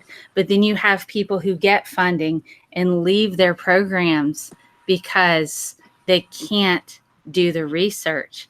So it's really interesting, but people who can do the research may not have the 3.8. So it's very, very interesting when I hear the statistics for law saying, well, if they had like a really good, you know, undergraduate GPA, then that means they're going to do. I did better in grad school than I did in undergrad. So it's so weird. I don't know. I just found that particularly interesting with your conversation, because it's the undergraduate GPAs are not a measure of whether or not somebody can do science effectively, in my opinion, having been in a couple programs. So it's just in my experience in the undergraduate. Oh, sorry, Nate. You go ahead. No, I was just saying I wouldn't disagree. I don't think even your undergrad GPA can tell whether you're going to be a good lawyer, but it's just the statistics that they send to all of us, because I taught at law school. Well, I still teach at law school for the past 2 years, and they give us the statistics, and it's just undeniable the correlation between the two. Now, even though, like I said before, there are outliers. If one of the most interesting facets of it is that you can do anything in undergraduate and go to law school. So you can go be philosophy, you can television arts. It doesn't matter. You just get your bachelor's and take the LSAT. But it's just the correlation between the two. It's just undeniable. And schools want, because don't forget, the higher prestige the school, you get the better students. They get more money from the faculty, not from the faculty, from the people who go to the school, and right. blah, blah, blah. So it's all a game of money and prestige. But it's just, sometimes even we've been arguing against it for years. but you can't deny the obvious fact that that there is a correlation in law to your performance in law school, and not your, but definitely doesn't show anything about your performance as a lawyer. Here's what I found particularly interesting, because I looked at patent law for a little bit just out of curiosity to see, you know, would that be my jam or not? I could, because of my education, I could technically set the patent bar like right now if I wanted to. I meet the minimum requirements. They don't even require a law degree for intellectual property law when it comes to the patents, that sort of aspect, which I found particularly interesting. Like, so if I just sit and study really hard patent law, which is massive, I could go and sit and take the patent bar and get RPA at the end of my name as well, which I thought was particularly interesting. So I found that kind of weird. What do you guys have? I don't know if any of you here on the panel have any particular background in patents or anything like that, but I thought that'd be pretty interesting to you know, work in a science industry position and also be, you know, certified as a patent agent based on past All I know about science and the patent office is that Einstein used to work for it. Oh, nice. That's true. Yeah, he did. I mean, that was his job for a while. Because he couldn't get into grad school because he couldn't pass the French test. You guys remember? You guys remember the conspiracy theories around Einstein stealing his relativity formula and other famous things through the patent office? Yeah, I remember they joked about that on Family Guy that one time. Oh, right. Hey, looks like you have a mistake. Really? Where? Right here. And then he just smashes his head. Yeah, he did the same with God and Shrinky Dinks. Right, that was hilarious. The question, no, he definitely, because I'm wondering why did he leave the patent office? But he didn't get fired. He left because he finally got into grad school. He kept failing French, and he couldn't. So he did fine on math. He did fine on science, but he kept failing the French exams. I just find that particularly funny because there's so many different, like with the GRE and stuff like that. I tested way higher on like the verbal and the communication aspects than I did some of the more mathy sections. But I still managed to roll out a publication on a breast cancer test. I still managed to work in industry, pick up my master's in science, and what have you. I haven't pursued a PhD. I might. I don't know. But I have a new job in the fall. Don't do it. Don't do that. Don't do like that. Sam has I'm doing that, and you shouldn't do it. I'm doing it because you have to. I value my mental health, so that's part of the reason why I haven't. Yeah, then definitely don't do it. So I have a question for you guys real quick. My little brother is actually watching this right now, and he wants to be a my little brother. He wants to be a biochemist, and I wanted to ask anybody what would be a good thing for him to do to get ready for that. Well, it depends on what division of biochemistry he wants to go. I mean, and how specific he wants to be. How old is he? Is first question. Well, how many brothers do you have? Because it seems like every day. He said he had like 7 or 8. I have 4 brothers and 3 sisters. Nice. I'm the oldest. You're such a fucking Catholic. More kids, the better. Your parents will be very Darwinian fit. That's what we call it, Darwin fitness. So as long as your siblings or somebody has a baby, your parents will be considered fit in regard to Darwinian fitness. So WTF? I love Darwin now. The crazy thing about it is I'm the only redhead in the entire family. Yeah. Ginger unite. We get it. You're ginger. He won't stop talking about this. Yeah, we understand you have no soul. Okay, how old is your brother? My brother Bryson is 13. Okay, I really think that he's probably, this is going to sound super condescending, he's probably too young to have a perspective on whether or not he wants to do research for a living. I would encourage him to just be as open at that age, to be as open-minded as possible, and When he's in high school, maybe try to shadow a biochemist. I mean, you honestly just have to see how you also do in classes. Because yes, I do think that, it's hard to actually rank a GPA in terms of being important on a transcript for grad applications. They don't really weight it that heavily. So he needs to be able to do the classes, because at least you should be able to do well in classes if you're passionate about the topic. But I would say he's altogether too young to really be thinking about it. I think that he needs to sort of open his mind to as many possibilities as possible, because functionally, I would say until you're in college, you can't really do much in terms of improving your CV in order to become any type of scientist. I don't know if Mel has a different opinion, but that is my experience. Well, how I got into my grad program for science, I already had an MAT, a Master's of Arts in Teaching, specialized in secondary science education. In the state I'm in, I can legally teach 3 different science subjects. So I already had 2 undergrads in science, double major, 1 in biology, 1 in biochem. I had done undergraduate research for the university, did stuff in my spare time, worked on the Tree of Life project for free, just so I could work in a lab. And that was while I was teaching high school. Picked up the second major in biochem after I got my Master's of Arts. I'd already done educational research. And then the head of the chemistry department at the time emailed me asking if I would teach a little bit at the university for some of their labs. That ushered me into their grad degree department. I had particular barriers associated with my gender for biology. The head, one of the, not the head, but somebody I did undergraduate research credit for, working in genetics for basically looking at the oocytes of zebrafish. He was part of the grad committee, and I told him I was really interested in doing a bit more in genetics research. And he told me, science is hard and you're a girl, you should be a teacher. Oh, wow.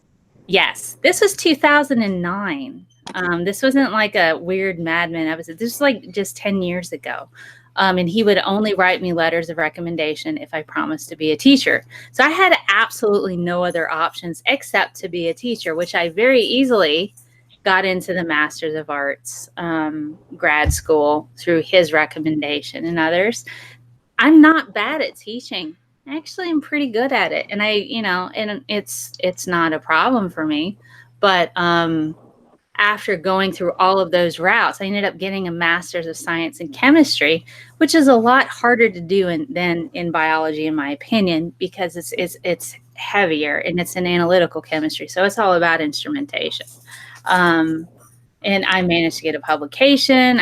But I had to work completely different avenues to get to where I wanted to be based on various obstacles that I wasn't entirely expecting. But I still have people to this day write my letters of recommendation. I stay connected. It was heavily about all of the work that I had done to get me into, a grad program for my master's in science. And I've done research in exosomes. I've done computational chemistry. The person who ended up being my final PI in the work that I did is the vice dean at the college. I still talk to her, and I'm entering into a new position. I might connect with her again for some research opportunities because I'll be able to do that. But it's a lot of this is what I do, and I work really hard. Here is all of my evidence for that.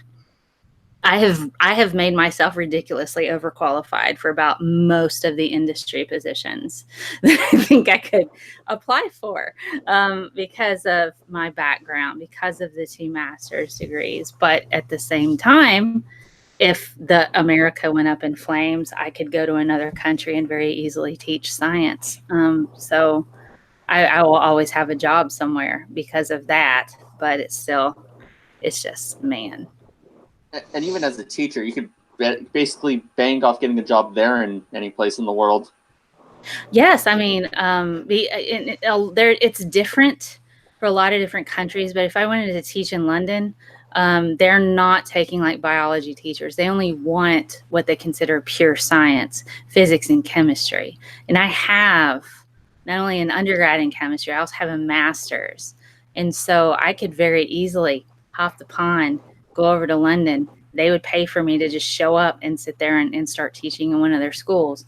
I could, but a lot of overseas, a lot of the different certification for that would be based on what is your actual academic knowledge. Do you have the certification where you live? And is that enough? So the fact that I do have a graduate degree just in teaching science and a graduate degree just in chemistry, I could probably work anywhere in the world just as a science teacher right now. So I do have that job stability, but it's particularly challenging for me in a research position without a PhD because of my academic background to beat out other people, because I have more of an education than somebody with a bachelor's degree going in for a research position as a 1 or 2. They would have to consider my background and go, okay, well, you were in industry about a year. And yes, you were working in cells in your master's degree when you worked on your breast cancer, blah, blah, blah, and all that. There's a lot of juggling and a lot of spin you have to do in order to get a job that isn't below your education. But at the same time, they don't want to pay you for what you're worth. So it's tricky. It's tricky. So I'm probably going to be in academia for a while, but that's okay. We'll see. But I can be in academia on the collegiate level too, which is cool. So it's hard. So I know this isn't really a smart topic, but kind of want to pick your guys' brain on that. So for a long time, I've been working with Rick and Morty shit. No, for a long time I've been working with a couple people with the music industry, and we've been coming up with certain things for like music theory. We've actually worked on an entire album together, and one of my buddies brought up a good point that even though you try hard into the industry, you may not make it. But what is one, like, I've always thought that we put too much emphasis on whether we make it or not, and whether, instead of putting emphasis on it, we have fun. And I think that's my problem with a lot of things that people do, is like, I don't understand why people put too much emphasis on making it and making something successful, other than, valuing what's fun in the project, instead of just, oh, I have to get this done because I have to be successful. Because things cost money. Things cost money. I don't know what, I mean, there is, rant incoming. There is too much of a problem with people in our society in general, where they overvalue the idea that if you do something, if you do what you love, you never work a day in your life. That is complete nonsense. Every ultra successful person, including like a lot of professional athletes, they will tell you that being successful and doing something exceptional and involves like doing shit you don't want to do. You have to go the extra mile. You have to make sacrifices. You have to work. The reason why people focus on success and not fun is because shit costs money. It costs money to do things. It costs time to do things. And if people want to spend their time on things, they're not just going to do it to fuck around. They're going to do it so that they can actually, find meaning. Like, look, I will tell you, right now I'm lead authoring a publication, and it's fun to make like a good looking graph. It's annoying as shit to assemble that into a whole figure. But you know what? Like, I am passionate about getting this to the finish line, getting it to a good journal, and getting it done. like this emphasis that everything is just going to be like when you're eating ice cream and watching movies. I'm sorry, that doesn't keep society working. Like, we need ditch diggers, we need, lawyers, we need, not that being a lawyer is inherently unfun. I know plenty of people that enjoy it, but this is like this idea that like people can just like have fun and do what they have fun. I'm sorry, it's just not the way it works. I think if everyone did it at their own pace, society just wouldn't work. Well, the reason why I said that. Could I just throw something else to that rant? On top of that, it usually mixes up the cause and effect. The reason you do something that you might not enjoy, like I work at an adult learning center. The reason I do that is because I want to, after work, do stuff that I do enjoy. Like when I'm at the desk and working and trying to think of something to add to the curriculum or make it better, it's just so I can, in part, for some amount of time, think about, that awesome vacation I'm about to take. Work is a form of encouragement for the stuff I do for fun. If you are working to have fun, then you are just going to be miserable. It's inevitable. Well, see, the thing. I have to agree with that as well. So when I was teaching high school, I essentially said, this is my money that I can go and fly to London and spend 2 weeks there. It's like, stay, I'm going to go. This is my London money. This is my money for me to go to Belgium. This is my money for me to go here. And I'm taking on a new position. So this October, this will be my money to go to the Netherlands and hang out with Doc Savage. Which would be like way fun. So the job that I have is essentially my money to put into my science communication stuff, which I love, and my money to put into travel. So I still am doing sciencey things as a job, but all of that money is being put into things that I love. So I'm kind of with y'all on that, Well, when are we going to move to the future like Star Trek where money doesn't matter? Everybody can do what they want to do, and there's no capitalist society that's forcing us to beat the other person. I am with you, Nate. I would really just like to transporter myself to other parts of this world and just chill, have a replicator in my kitchen. We don't, that would be great. Can we do that? Well, there was one of my favorite memes is where where a boy asks his father, "Dad, why is Star Trek a social society?" And the father responds by saying, "Oh, the genre is called fantasy, son." Well, the reason why I brought this up was, you guys, you see my profile pic. It's actually the album that I was working on, and currently I'm working at fast food, which I can't freaking stand. But we were actually working on a short little project, and it got us into this competition where that's coming up on August 14th, where it's an artist showcase. And my friends are like freaking out because, there is a grand prize of $25,000 and we want to win it. But they're panicking because there's people that are quote unquote more qualified than us to be in this competition. And they're wondering why we're in it. And I told them simply, like, guys, we did this out of fun. We're trying to do other things in our life, but I don't understand why they're freaking out. I love making music, and if I could make it a career, that would be my first move, all in general. But what I mean by that is, like, I feel like my friends are starting to like get into that panic mode where they're not going to enjoy the experience, rather than just harp on if we lose. Because I live in Georgia, and I'm close to Atlanta, where the competition's going to happen. And, there's a lot of people in Atlanta that love doing music just as us, and they're really good at it. But what I'm trying to make across to them is, like, we need to just take a step back, breathe, and work on our project, not freak out on it. I think your main point isn't necessarily about whether they enjoy it or not. It's whether or not your teammates are suitable in keeping a calm head, which is kind of an important skill.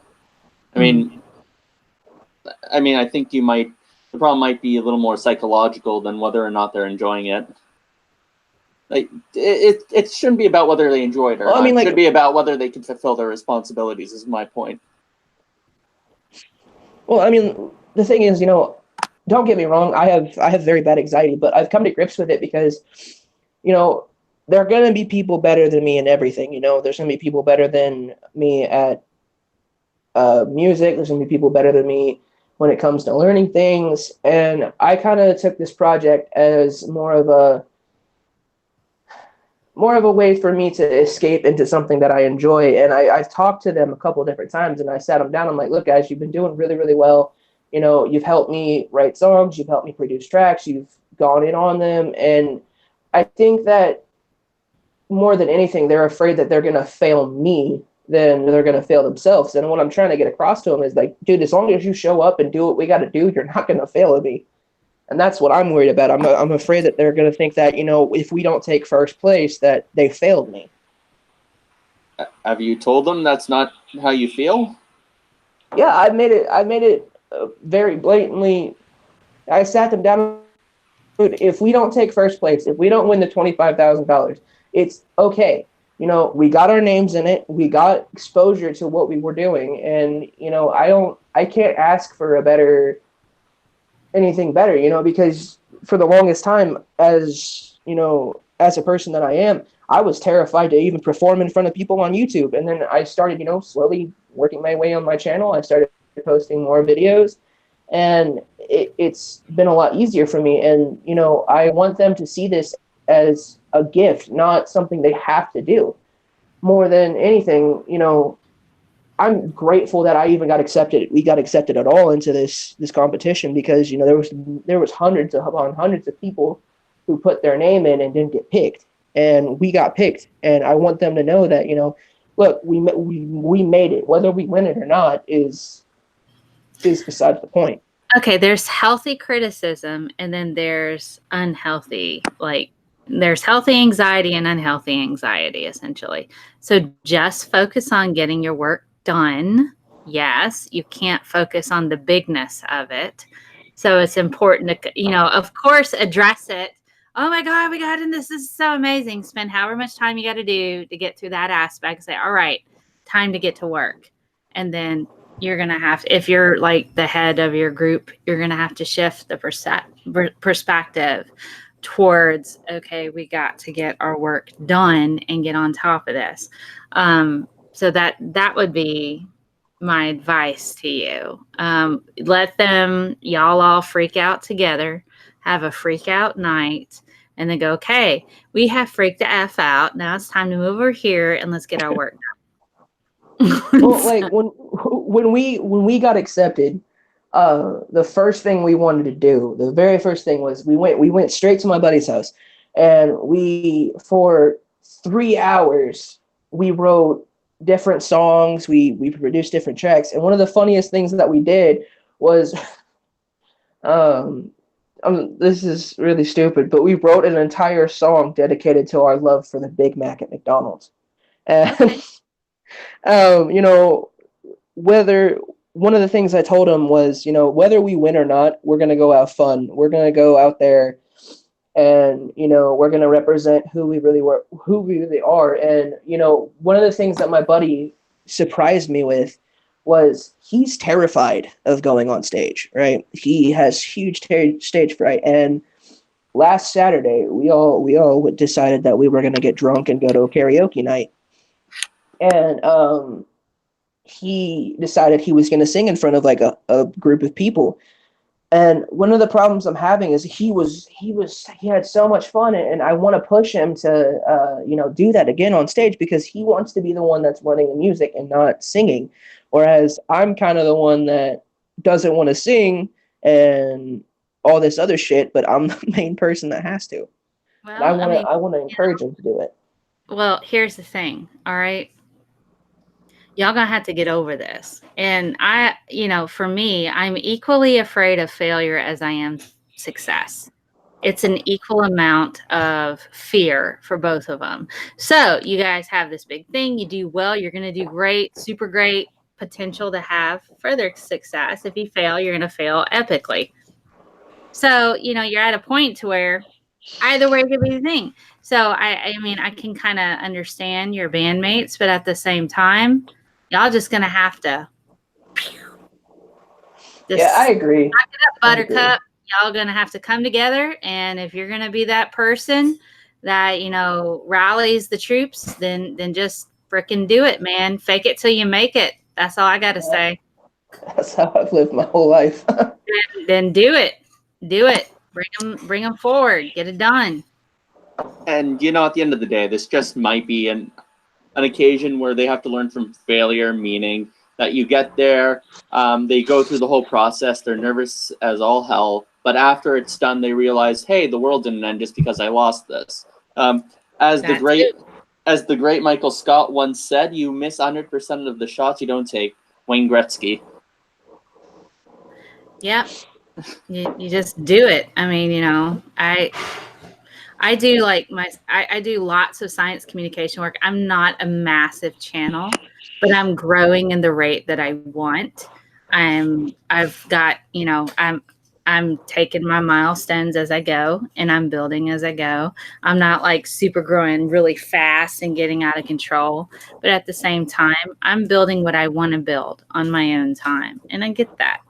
See, and that's how I kind of got started in music was, I had an idea for something. I was like, all right, well, I can do this style of music. I can do this style. So what would I do if, my buddy, he noticed that I was kind of like shy and timid. I didn't want to be around a whole group of people. And he's like, dude, why don't you come over to my house? We'll talk, we'll chat, and we'll sit down and do some shit. And, what we did was we just started, making a whole bunch of different songs. And one of the things that I hope to come out of this is, one of my family members are going to be there. And they have always told me that, music is not a stable career path, and that, you shouldn't really pursue it with everything, but, put back a little bit of effort, put in some backbone. And one of the things that I've always done whenever I go into something is, if I go in half-assed, I'm not going to learn shit. If I go in full-hearted, then I'm going to get hurt. But if I keep myself at a steady pace where I'm not slacking off on it, but I'm not going full on out, I learn what to do and what not to do. Like, for instance, my YouTube channel literally isn't shit. It's just me making shit posts and random ass videos. And I actually had one of my subs actually send me an email 2 days ago. He's like, dude, I've been going through a really rough patch in my life, and I watched some of the videos and it made me laugh. And I think that's why I did YouTube. I know like a lot of people do YouTube to, share knowledge or a viewpoint. Me, I literally did YouTube just, to make myself more comfortable around people, and for those that are like me, laugh a little bit. And that's what I'm hoping to get, out of this competition is, like I meet people who are just as experienced, and then people who are more experienced, and I get to talk to them, pick their brains. And that's why I'm really happy with this Discord that I joined, because, I've gotten to talk to a lot of really cool people, and they've sat me down, we've had a conversation, and I've learned a lot of stuff. And I'm making projects now to where I go into detail and learn more and more about the things that we've talked about. And so really, I just got to thank Dragnot and Nate and you guys for letting me come in and just talk. Can I offer some advice? Yeah, go ahead. So I'm a musician, so I know what you're going through. The best advice I ever heard was treat performing like an addict would treat an AA or a GA or an NA. They always say, go to meetings, go to meetings. Go to meetings. You're like, I don't want to go to meetings. But do 100 shows as fast as you can. Do 100 shows, as many shows as you can, because then you're going to get over that nervousness. The nervousness is normal. I still get nervous when I perform as well. But when you get those 100 shows or 50 shows under your belt, that nervousness is just going to be more of a fire for you to do your best. That's what's worked for me. Positively, can I ask you a question? Yeah. So, as a fellow musician, man, do you ever have like a time when you're working on a song or you're working on an instrumental or something, and you know what you want out of the song? Like, for instance, my mom passed away, and I'm writing an entire track for her. And my buddies and I, we work really well, and we've written the whole song, but when it comes to the instrumental to it, we keep going back and we can't find it. So do you know like a way that we could look at it in a different angle? Like, dude, we've looked at everything that we could, and so far it hasn't come together. Put the song away. Just, you know what? Put it away. You're not giving up on it, but it's not the right time. It's not the right time for that track. All of a sudden, you're going to be playing what instrument do you play? Let me ask you that question. I play guitar. I can play drums. I'm not proficient in either, but I'm learning slowly and surely. Like, I'm learning different chords. But for the most part, when what's going to happen with that particular track is that what's going to happen that particular track, you're going to be kind of noodling around a guitar one day, and all of a sudden that song's going to say, hey, remember me? Then you can start building on that song. So is there a specific part that isn't growing?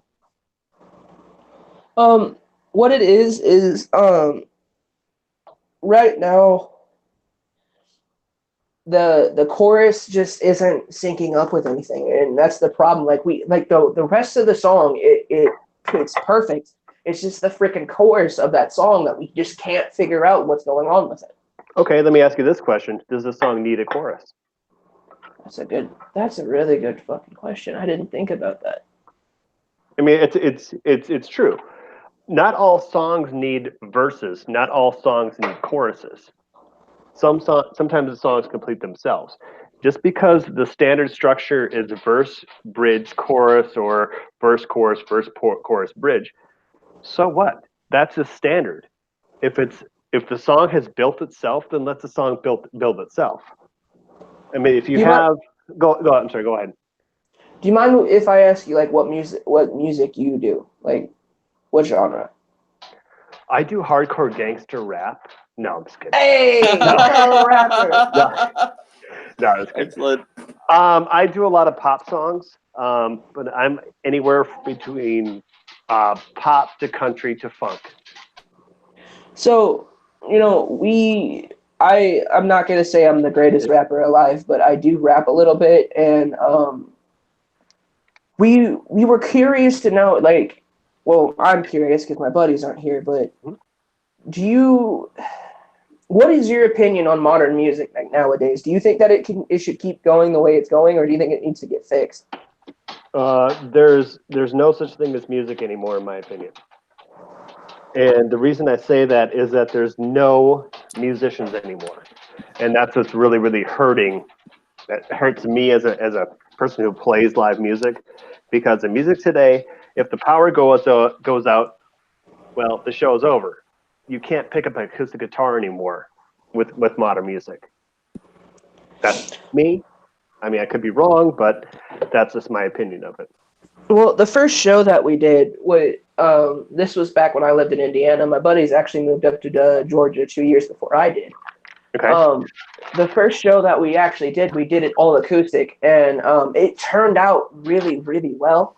Okay. But the problem we're having with acoustic shows now is that we think that people aren't really interested in it anymore. Like, our last show that we did, it started fading out until my buddy just said, you know what, fuck it, I'm going to pick up an electric guitar and just start screwing around.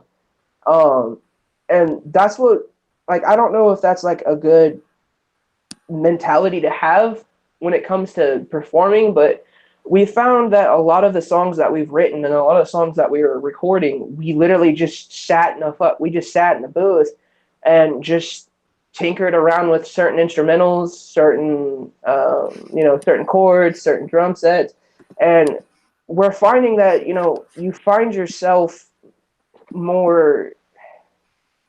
I guess the mind. Oh, sorry. Go ahead.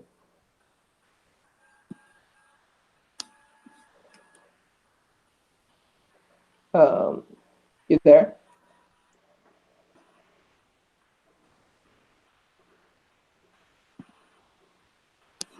Positively Godless. I don't know if he dropped out or not. He might just be having some mic issues.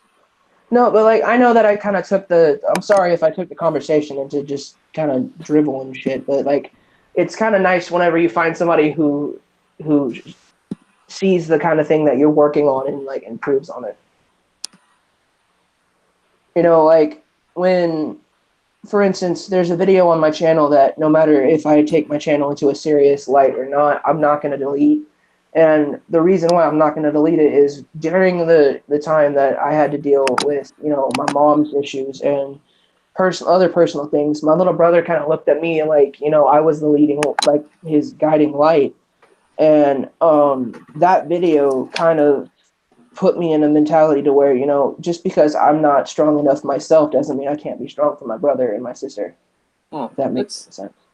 It does. That's a pretty sweet sentiment. I don't have too much of a background in music. I just play the guitar well enough that John Belushi probably would take it and break it if I ever brought it out at a party. So I'll let that stand where it may. I will say this though.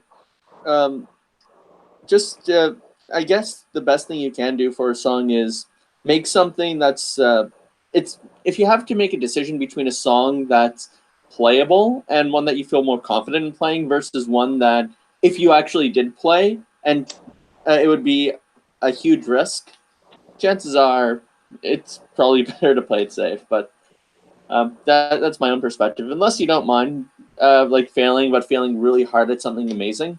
So Well, that's my own philosophy on it.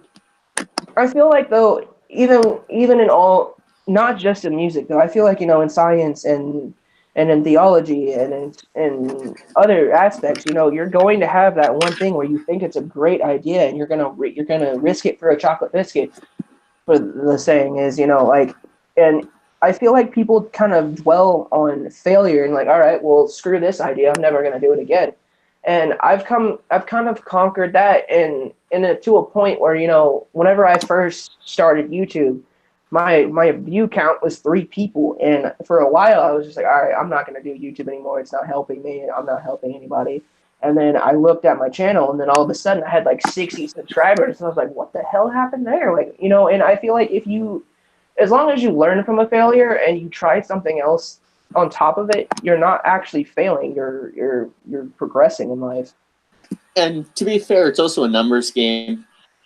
I mean, there's a bit of a philosophy out there when it comes to meeting women that the more you put yourself out there and try, you're going to accrue a lot of failure, but eventually you're going to hit something.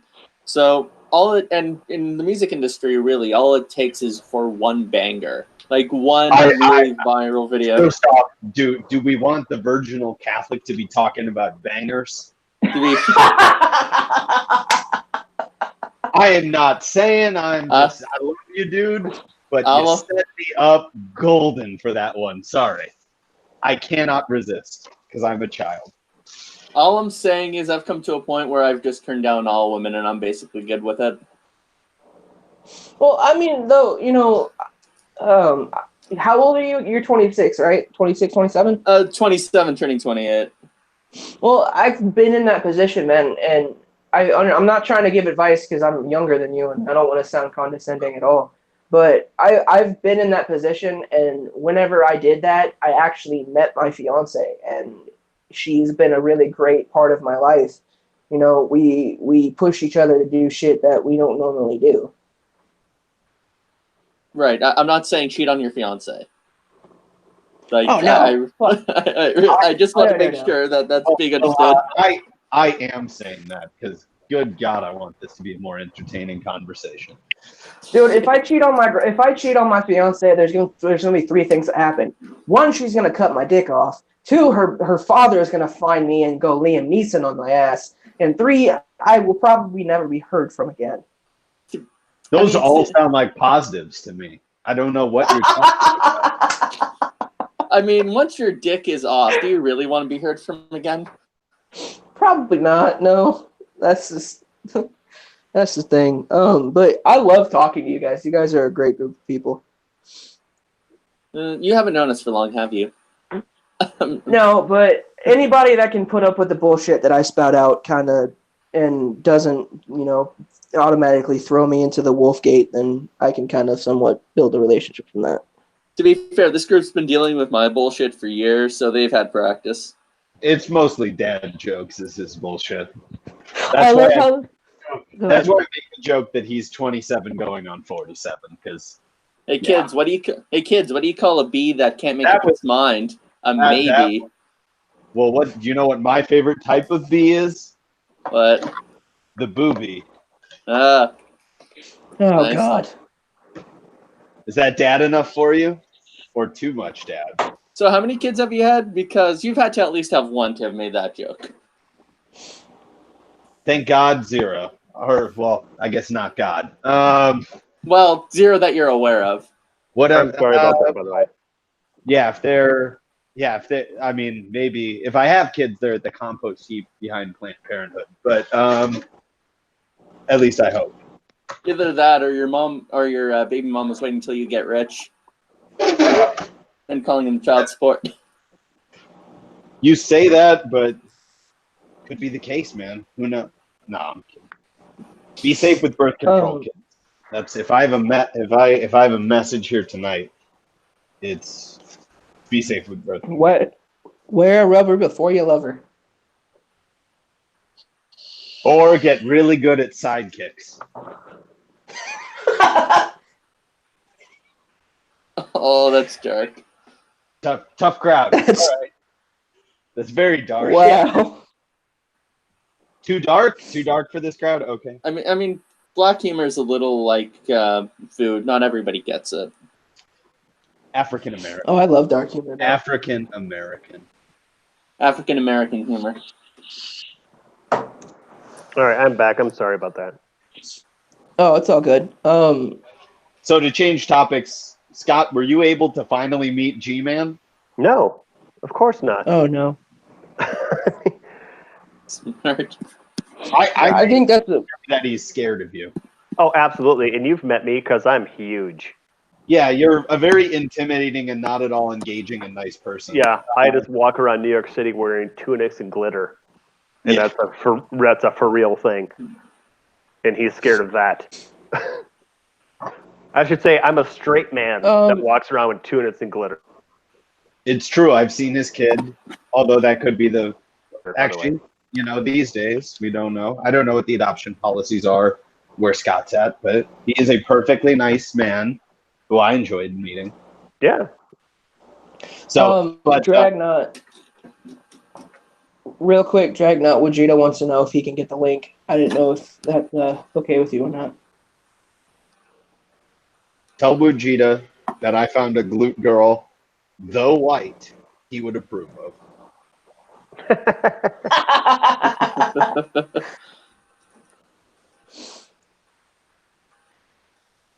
Yeah, I don't know if Epi knows this. I work out at a gym that's called the Glute Lab.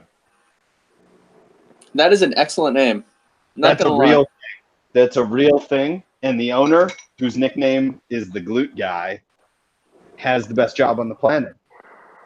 He inspects asses? Yes. He grows women's asses.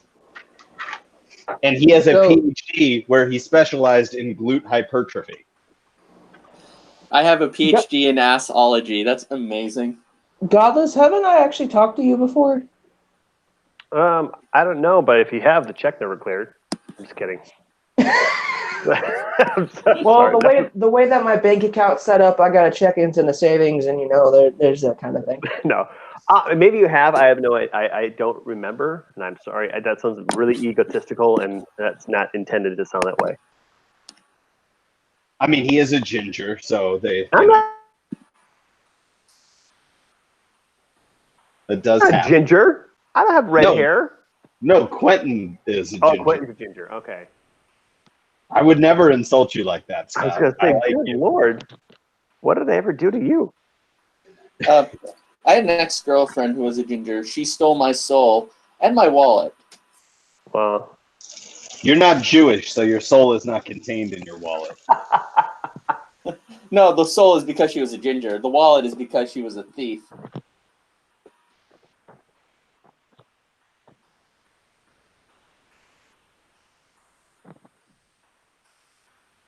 So I never asked, what kind of music do you do?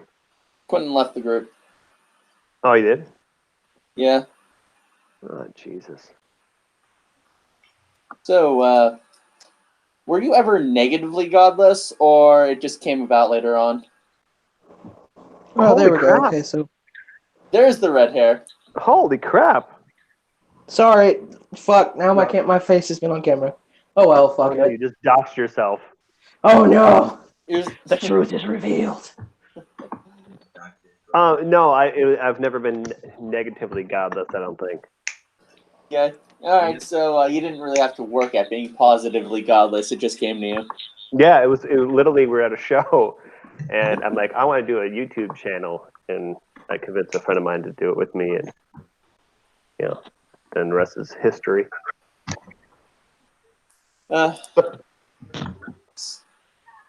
So anyone want to rag on Steve McRae right now? So Quentin, tell me what type of music do you do? Oh God. What kind of music do you do, Quentin? I kind of stem out from everything but modern day country, and I love heavy metal, but we don't play it. We're fucking terrible at it. So that's the one thing we don't do: modern country, and we don't do heavy metal. Okay, so do you all do any covers then? Like, what kind of covers y'all do? We're working on a cover of shit. We're working on a bunch of different covers. We're working on Blue on Black. We're working on Simple Man, and we are currently working on Wish You Were Here by Pink Floyd. Good Fuck's sake. genre. Finally, fuck. Yeah. I see. Yeah. You ever play any punk rock? Like maybe some of the older stylings, like the Clash, or even older the Ramones? Not really. Mostly because most of my friends, like the people that are in with me, don't really listen to punk. We did play a couple of grunge songs, just for shits and giggles. We're not gonna try to release this, but we did do a cover of "Smells Like Teen Spirit" by Nirvana. Gross. If I'm correct, did someone say Pink Floyd? Oh fuck. Yep, that song. One of the songs that I really, really wish we could get the rights to was what's the name of the song? So a buddy of mine in the band, he actually ironically wants to get a couple of songs from Nickelback, and we want to do it in a completely different way. You mean good? Can I get That's not mods? possible. It was written by Nickelback. Can I get mods now just because you said Nickelback? No, I'm just kidding. To be fair, you know what? To be fair, there's one metal band. They did a fantastic cover of "Oops, I Did It Again" by Britney Spears. I'm trying to remember what their name was. See, here's the problem with what you said. You're assuming that just because someone made Britney Spears good, that they could do the same thing to Nickelback. You're saying Nickelback is worse than Britney Spears? Yes. In a way, yes. Oh wow. Okay, fair enough. I like Chance the Rapper remixing songs. We're actually, and the fun thing is, we're one sec. So how about them Jews? Hey, Sam left, but so then it's a good time to bring this up. Yeah, how about them Jews? Hey Ed. What up? What up, buddy? How you living? Pretty good. Got a job right now working at an adult learning center. So doing that for my summer job, and then I'm back to university to finish out my Bachelor of Education. Oh, cool. That's neat. Hey, I got a question for you. I got a brief inquiry. So as you know, the like our resident jackass G-Man, a while not too long ago, he made a video sort of downplaying Matt Bell's The Crimes. You probably heard of him by now, right? You mean the pedophilia? Or Yeah, the horrible pedophilia stuff where he was like commanding the molestation of like innocent girls, yada yada, all that stuff. Terrible. Wait. Why would G-Man be defending that? Matt Bell hated him. No. Well, he didn't really defend it. He downplayed it. Basically, he was saying like, "Oh yeah, he deserves jail and all that stuff," but everyone else is just as bad as him for some stupid shit. Okay, like long story short, just to move on. I remember hearing Shamos talk about how he was gonna be like trying to put some money in his cantina account or something like that, or joking about that. But anyway, it was in reference to this discussion about the Bible commanding people to, I don't know, go out and like I guess be kind to people who are imprisoned or something like that. And he was arguing that point with Jacob, Declan, and Holy Spackle. They said it depends on like the crime they did or something like that. But he was arguing that it's like a command for Christians to go out and I guess be compassionate or kind to these people. What do you think about that? Well, this is my own personal perspective, but Christians are supposed to will the good for all men, even the most heinous and evil of them. So when Christ says love your enemies, he means everyone, like the enemies of no matter how heinous or terrible. There's always some hope that everyone can be forgiven. So that's one thing, and it's really hard when it comes to people like Matt Bell or even worse. But it's something that just has to be done. And if you can love people who definitely don't deserve it like that, it makes it a lot easier to love people who do deserve it more. So that's the first thing. The second thing is that in terms of like how one shows that, it would be for people to encourage Matt Bell to repent of what he did, actually know what he did was terrible and the gravity of it. B, encourage him to be in a position where he's never doing that again. I don't think the man should be able to own a computer again legally, even after his prison stint. He should not get that privilege back. C, if in all honesty, if he could make himself a hermit, go F off somewhere very secludedly, that would be even better. 4, I don't even think he should be out of prison in 9 years. I honestly think that it's a shame that they don't have the death penalty for people like him in Scotland. I don't say that lightly. I think that the death penalty shouldn't be used in a lot of cases that it is, but when it comes to hurting and sexually abusing children, like that's one, it's just very hard for me to stomach. And honestly, if he was in a position where he was repentant and realized how wrong he was, then he would definitely see why he deserved to die, at least as a social injunction. And 5th, I don't think you need to raise money in order to encourage that, but I do definitely think that at the very least prayer should be given for him to reform his soul and his psychology and his attitude and to get the help that he needs. And furthermore, there is a difference that G-Man is not bringing out between violating what's called divine law and natural law. So natural law pertains to what nature teaches you is right and wrong. When it comes to what people do wrong to one another, that's finite. I can only do a finite amount of damage to any other person. When it comes to and by violating the natural law, you violate the supernatural law, which is God's law. That's infinite in nature.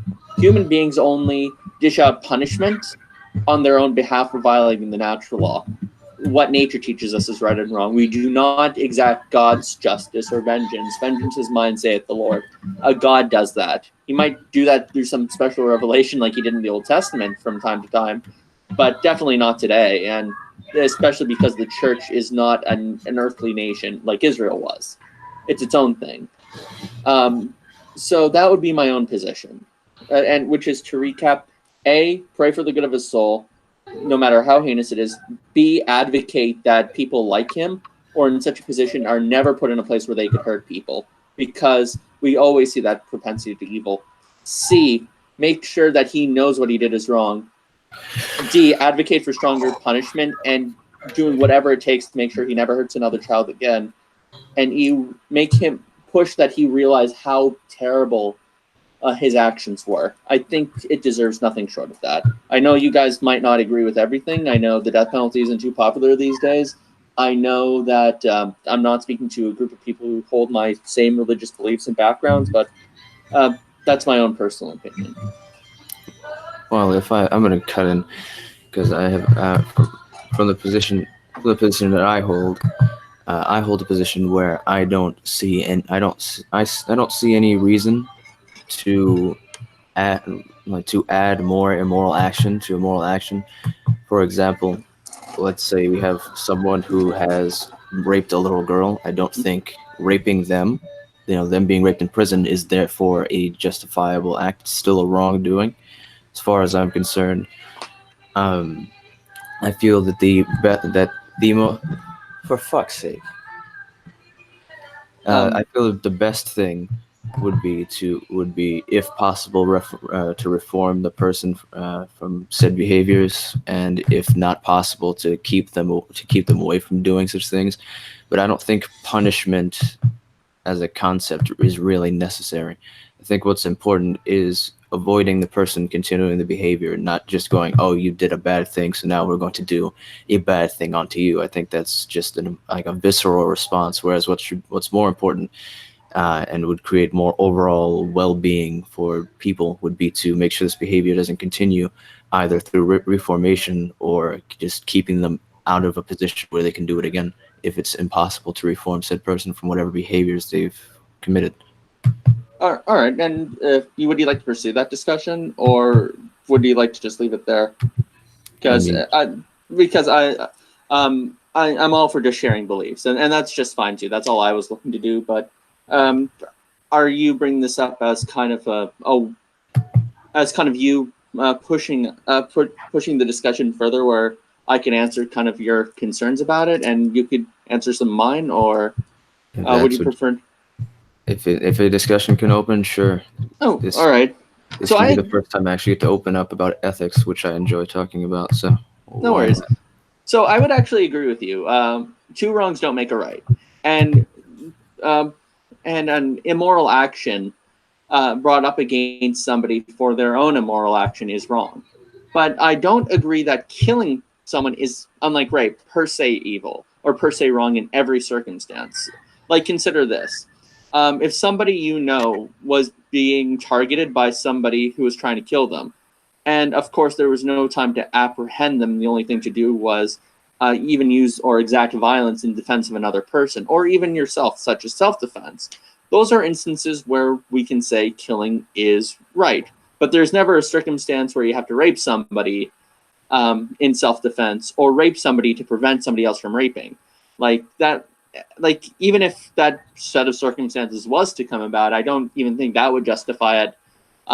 But what I would say is, when it comes to killing somebody for the defense of the social order, I think that kind of plays as a corollary to defending another person right there. And I do think that certain people, such as child molesters and serial killers, do pose, by their very being, a constant threat to society. And while you could hypothetically lock them up behind bars for as long as possible, I think that their death does play a role of hindrance. So, for example, there have been cases where bank robbers actually knew that if they were to kill one of their hostages, it would cease from being life in prison to getting the death penalty. However, which is why they don't do it. However, if they know they're getting life in prison either way, then a hostage is a hostage. So I think it does have I do think it plays up to helping maximize well-being, because it does deter certain crimes. And B, defense of the social order is considered a justification for killing in other respects. So why not here? Well, the issue is a very different context between a situation of self-defense in the moment. If you see someone's about to shoot someone else, you shoot that person and kill them. It's a far different situation than someone who's already apprehended and behind bars. They're not an active threat to anyone. And if they're that much of a threat, it's not very likely they're getting out of there again. So killing them just seems like an added immoral action for no reason.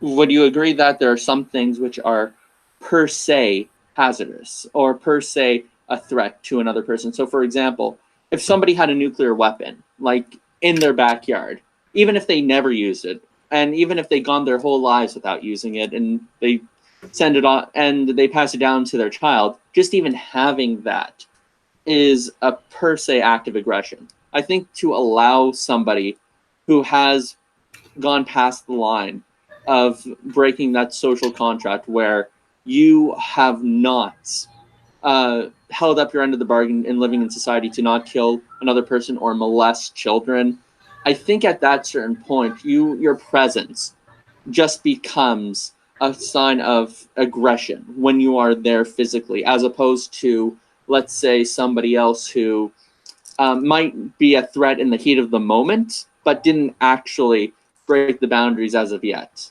I think there is a good inference to say that once you break those boundaries, once you are known for transacting or going past what is socially unacceptable, your very being is just aggressive in nature to another person.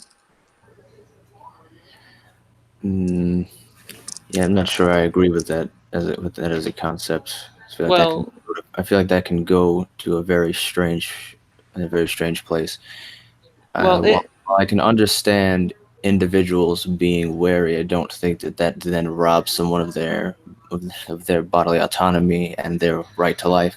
And while it's, you could argue, I would even argue that it does rob them of their right to, to be around other people, it's being that they've caused these behaviors, because now they are a danger to other people's bodily autonomy and well-being and their right to life.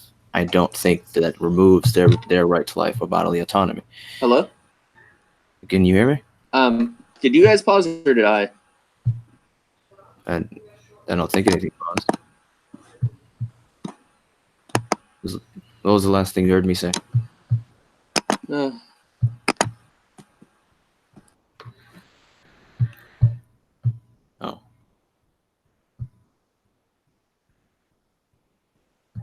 Can you also hear me? Yeah, I can hear you. Yep, you're still here. Cool. 1, 2.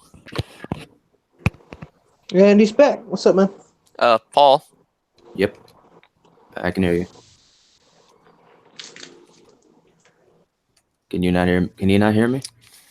We can hear you, Edward. Maybe you can't hear us. I can hear you, Paul. But I don't think Edward can.